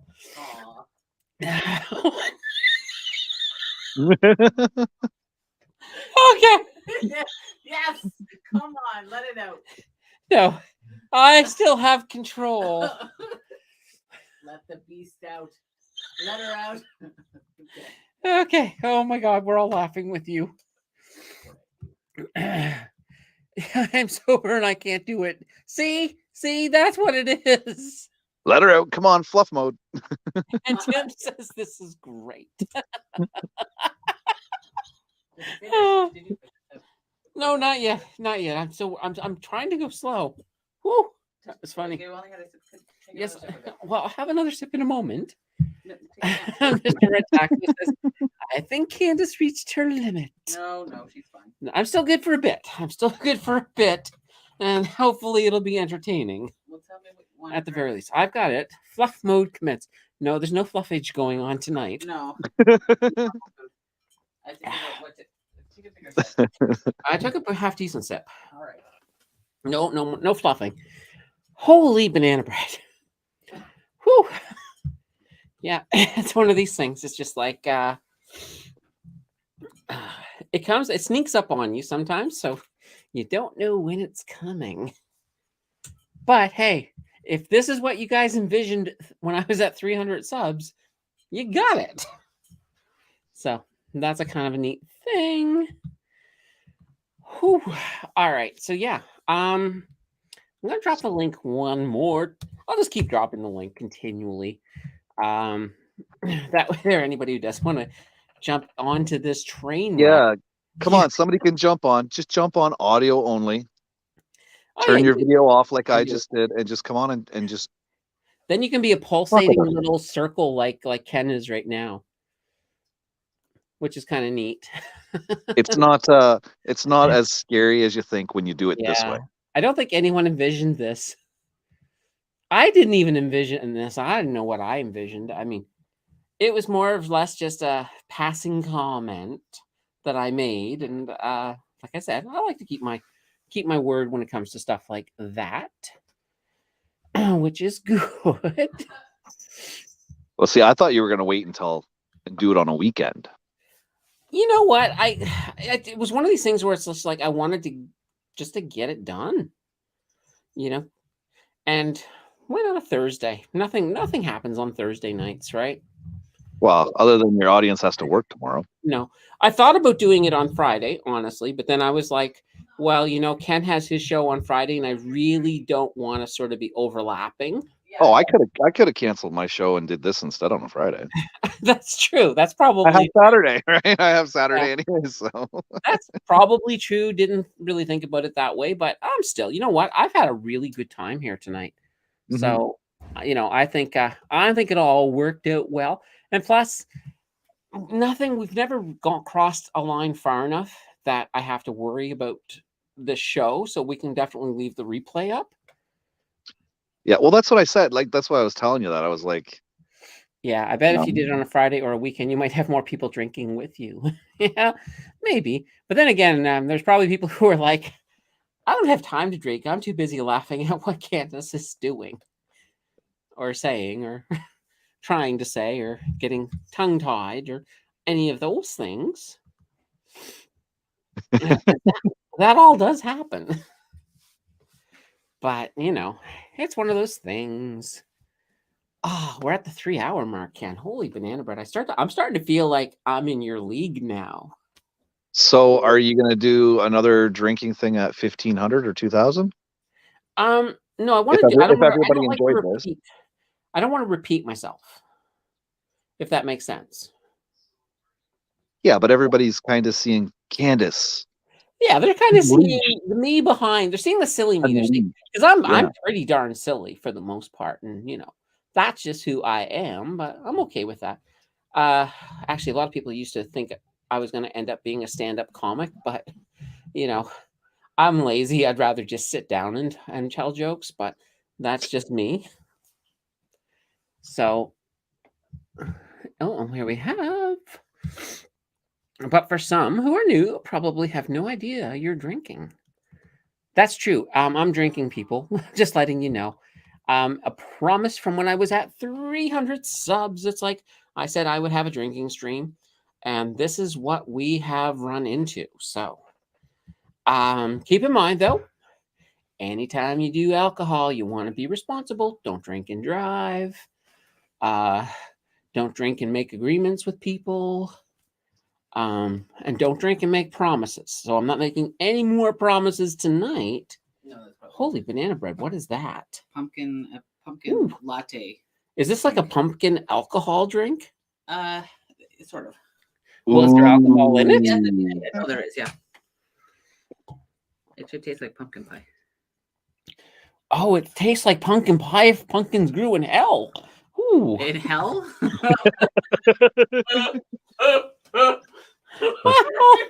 Okay, so tone down the alcohol and make a whole bunch of them. There you go.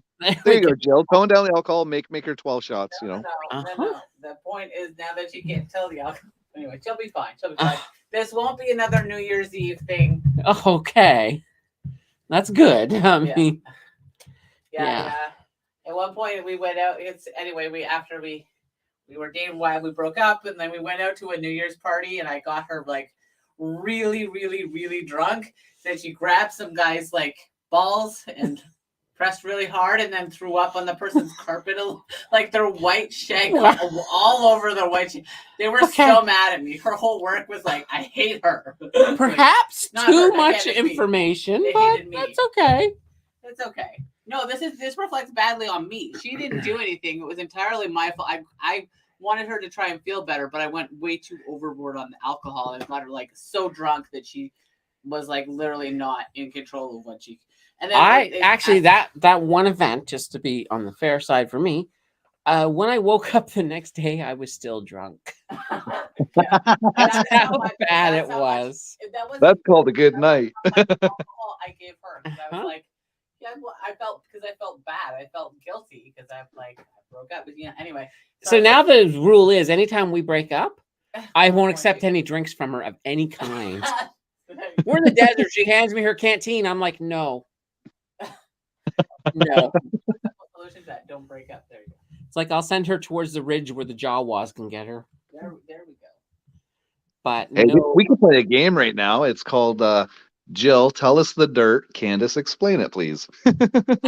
We just had the first episode of that. Totally. Again, that was, I'd like to point out that she didn't do anything bad. It was totally that was a story more about me acting like a shitty person, because I was a person who got her Can't drunk. swear on the stream. Sorry, bad person. Okay.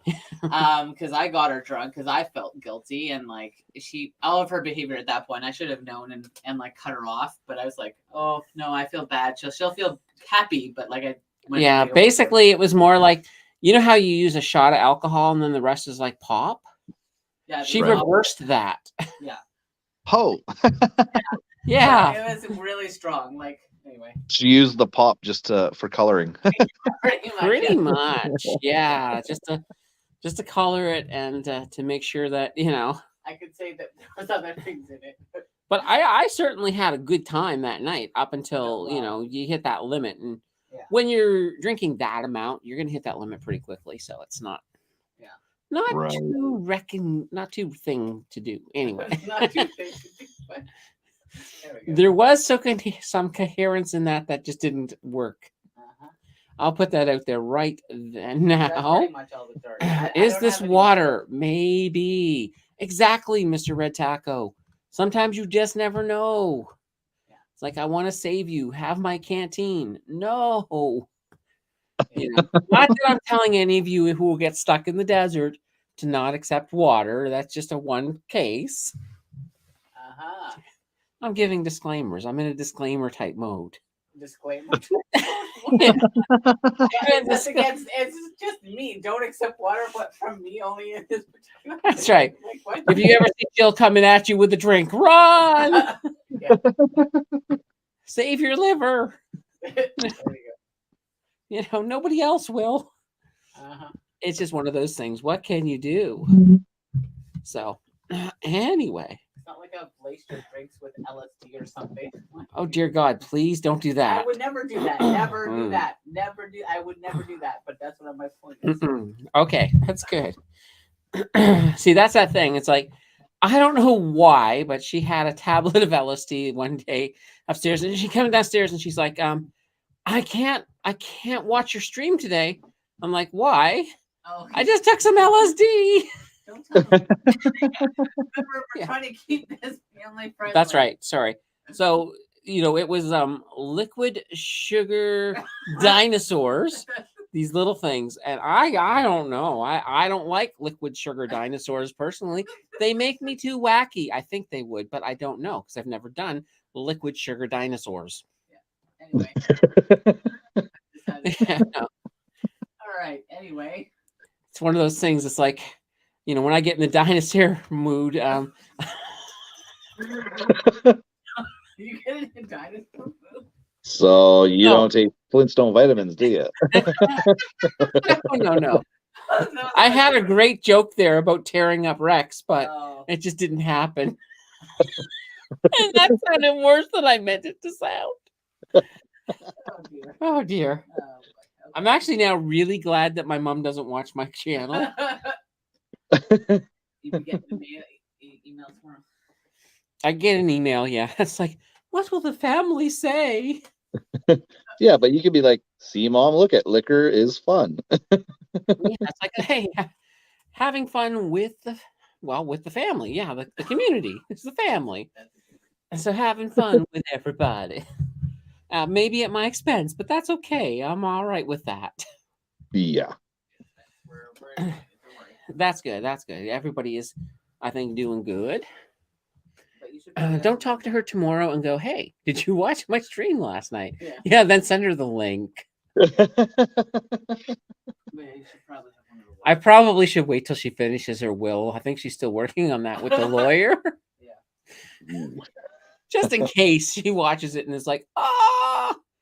I mean, my mom is very proper for the most part, except for when she's teaching you how to drive, and then she screams at you like a banshee.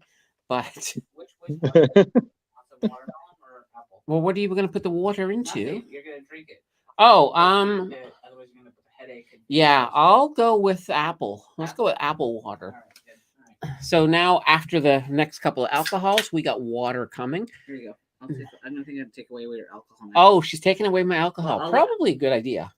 Yeah, I mean, now I'm drinking invisible water. Oh, because it's the green screen. Yeah, there's a chair one too.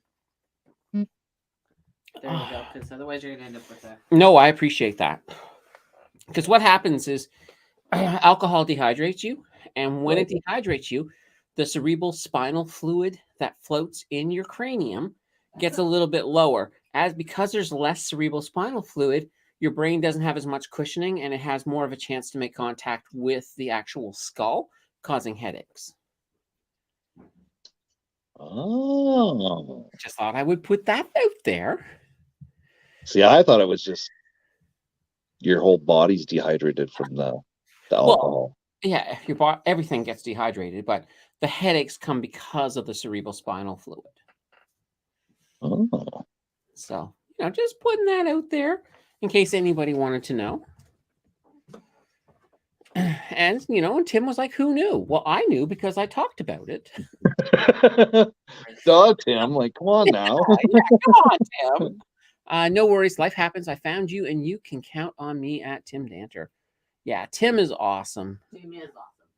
Yeah. And I mentioned as well, I think I mentioned earlier, but I'll mention it again. Over on Tim and Nancy Danter, you guys want to throw them a sub. We need to get Tim. Tim's our next 1,000 guy, and we need to get him over there as soon as possible. Plus, he has fantastic content. Here is the link one more time to the Tim and Nancy Danter channel. And I'm always there on Wednesday nights on their live stream. So, give them a follow. Check them out. Check out their contact. They're fantastic. Tim is a funny, funny, funny guy in a very dry way. You'll like him. So anyway, there's my little spiel for the Danter banter. Yeah, it was a fantastic. And check out last night's show. It was fantastic. We actually had a Danterless Danter banter, which was kind of cool. And it turned out really well too. It turned out really well, but we did miss the Danter because it's like buying Head and Shoulders, but you don't have dandruff. So it's kind of like that. So, but Tim will be back next week, and I'm not sure about Nancy. I think she's still on the road, but we'll have a great show next week as well. So Yeah, I think we've got definitely, one more week. I think it's one more week anybody because who's I in on here the right road. now, please subscribe to Tim. And if you're watching this on the after show, hey, you can still subscribe to Tim. There we go. It works no matter when you're in time you're watching this. Unless it's like if you're an archaeologist and you're watching this in the year 2345, don't worry about it. Just don't worry about it. Don't subscribe to me or Tim. We're both dead. So, you know, and that was a little morbid, but it was funny in my head. It was funny. It was much more funny in my head. Don't you hate it when you have something insanely funny in your head and then you say it and you realize, oh my God, how was that funny in my head? Yeah, I've done. It happens a lot, you know? It's just one of those things. It's like, what can you do? See, no matter when, where you are in the world, sub to Tim. There we go. Absolutely. This is when we find out Mr. Red Taco hasn't actually subbed to Tim. No, he has. I know Mr. Red Taco has been over there. So, but it would be kind of funny. It was funny until you said it out loud. Exactly. Exactly. You know, and what's really bad is sometimes something will be so funny in my head that I can't say it out loud without just cracking up. And so then I say it through this high-pitched squeal that sounds almost like human conversation but isn't. And I have to then try to tell people what that is, but normally it takes about 3 or 4 attempts to get the high-pitched squeal to go away. So it's a fun thing. It's a fun thing. My life is fantastic. And of course, yes, I know that Mr. Red Taco. Mr. Red Taco is he's like one of the if somebody said to me, name the 5 most engaging people in the community, Mr. Red Taco would be on that list every time because he is fantastic. I love Mr. Red Taco. Yeah, all right, that's kind of cool. All right. So what do you got? Did you get anything special this weekend on the Dancer Banter on the friggin' Oracle show? No, nothing really special that I can think of. My channel has kind of mellowed out a lot. Well, that's good. That's good because that was So, one of the things keeping me off because I was like, oh, the channel's getting a little bit way outside my comfort zone. So I was yeah, like, a mellow channel is definitely better because I remember when you first started your channel, you'd be there by yourself, and then I would jump on to, keep you company until everybody else finally woke up. I remember well, I was on your channel that night that Bitcoin did its massive dump that it's never recovered from, if you remember. hmm Because we almost kind of live streamed it, though nobody was really, there was like, 5 people watching, but still, it was still a good thing. yeah. No, I have a whole bunch of people coming on now from other streams where their streams are full of drama, Oh, and they're using my channel as their escape from fun. that drama, right? So, Fun. Well, that's the thing. You got to sort of figure out what you want to do with your channel and just stick to it. yeah. Well, drama does bring the people. Yeah, no, it does. It's Absolutely. really weird. It brings the people, but Drama brings the people, but are they the people that you want long term? That's what you always have to ask. yeah. Some Well, of them, sure. Some of them absolutely are probably fantastic people, but you want to also make sure that you get the element that, is just going to be more troublesome than anything else. right. Well, I haven't had too much trouble on my channel. Yeah. Some people have been, Yeah. Well, the big thing is to simply just shut it down as soon as, if people get out of control, you shut it down. Simple as that. well, I'm just gonna start booting people off now. So. Well, that's shutting it down. That's shutting it down with a little bit of leg action. Well, that's shutting them down. I'm not gonna shut down the stream. I'll still keep the stream going, but I'll knock that. It'll be like knock off the person who's being a little bit yeah. See you next week, kind of thing. Yeah. That makes a lot of sense. Yeah. But half the time I can't recognize because I'm too busy laughing. Yeah. Well, it's too bad you couldn't get your wife to come in with you and just have her like moderate a little bit or something. Yeah, that would be cool, but Because then if you no. get somebody in the stream, because I mean, you remember that time Ryan got shut down just because somebody said something in the comments that he missed? Yeah. I mean, that can happen. So you always want to be a little bit on the careful side for that. Yeah, but he's monetized too, so that's a little different. I think there's a different algorithm. Once you're monetized, and there's a different algorithm they put your channel to, right? So Yeah, they pay a lot more attention. You can't get away with as much as you could before. yeah.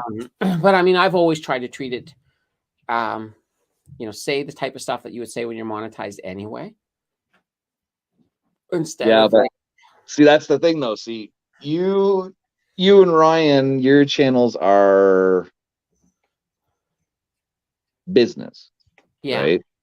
Mine is Kinda. not really. I'm No. not looking for You don't monetization. know exactly what your channel qualifies as. Well, it's just late night chatting.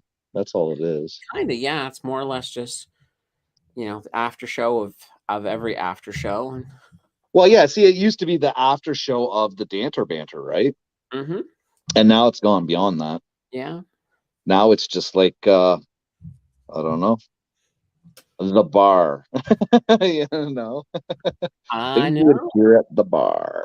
Yeah, it's like a bar talk. Yeah. Yeah. Now what you need to do is like show up every night and wear something that looks like a sort of a bartender's uniform. So you can just be there with a rag, just be cleaning just on camera, just cleaning the tabletop as you're talking to people. That Well, would actually be I kind of did fun. sunglasses the one night. I wore sunglasses all night. Yeah, exactly. It is kind of like a podcast. Apollo has hit it dead on. So Yeah, it's essentially like a podcast, but there's nothing scripted. There's no rhyme or reason to it. It's come on, bring your topic if you want to talk about something. Yeah. Bring it into the chat, but I would sooner you come on either video or audio and, bring your topic that way, and then we can just banter it out and, Exactly. Just bang it out and see what happens. And sometimes you get some very classic stuff happening. yeah. Usually it involves somebody named Andrew, but it's still classic. Yeah. So it does not hurt. But holy cow. I can't believe that we have gone 3 hours and 26 seconds. Or 26 minutes. Sorry. 3 hours and 26 minutes. Yeah. Yeah, if it was only 26 seconds, then that would be like 26 minutes ago. So that's kind of fun. All right. Well, I'm actually thinking that, I'm starting to come down now, and I'm thinking we've had enough fun. What do you guys think in chat? You guys think it's time to end this? We'll throw it out to you guys. We're going to have the diehards are going to be like, no, keep going, keep going. But I don't know. Ken has to work in the morning. Yeah, tomorrow's my long day too. I got to make money in the morning. I got to day trade. So, yeah, I'm a little sleepy. I will not lie. That is a good observation, Mr. Red Taco. I am feeling like I could go to sleep and have a fantastic night. Well, it's been a good stream. All right. So anyway, everybody, I just want to, from the heart, once again, as I begin to lose the ability to talk, I just want to thank you guys all for being here. I want to thank you for being a part of this community. It's a fantastic community. You guys all made it possible to get to the 1,000 subs. So once again, from the bottom of my heart, thank you guys. You guys all rock. And we'll see you back here for the 2,000 sub stream. But it won't be a drinking one. It'll be something different. But we'll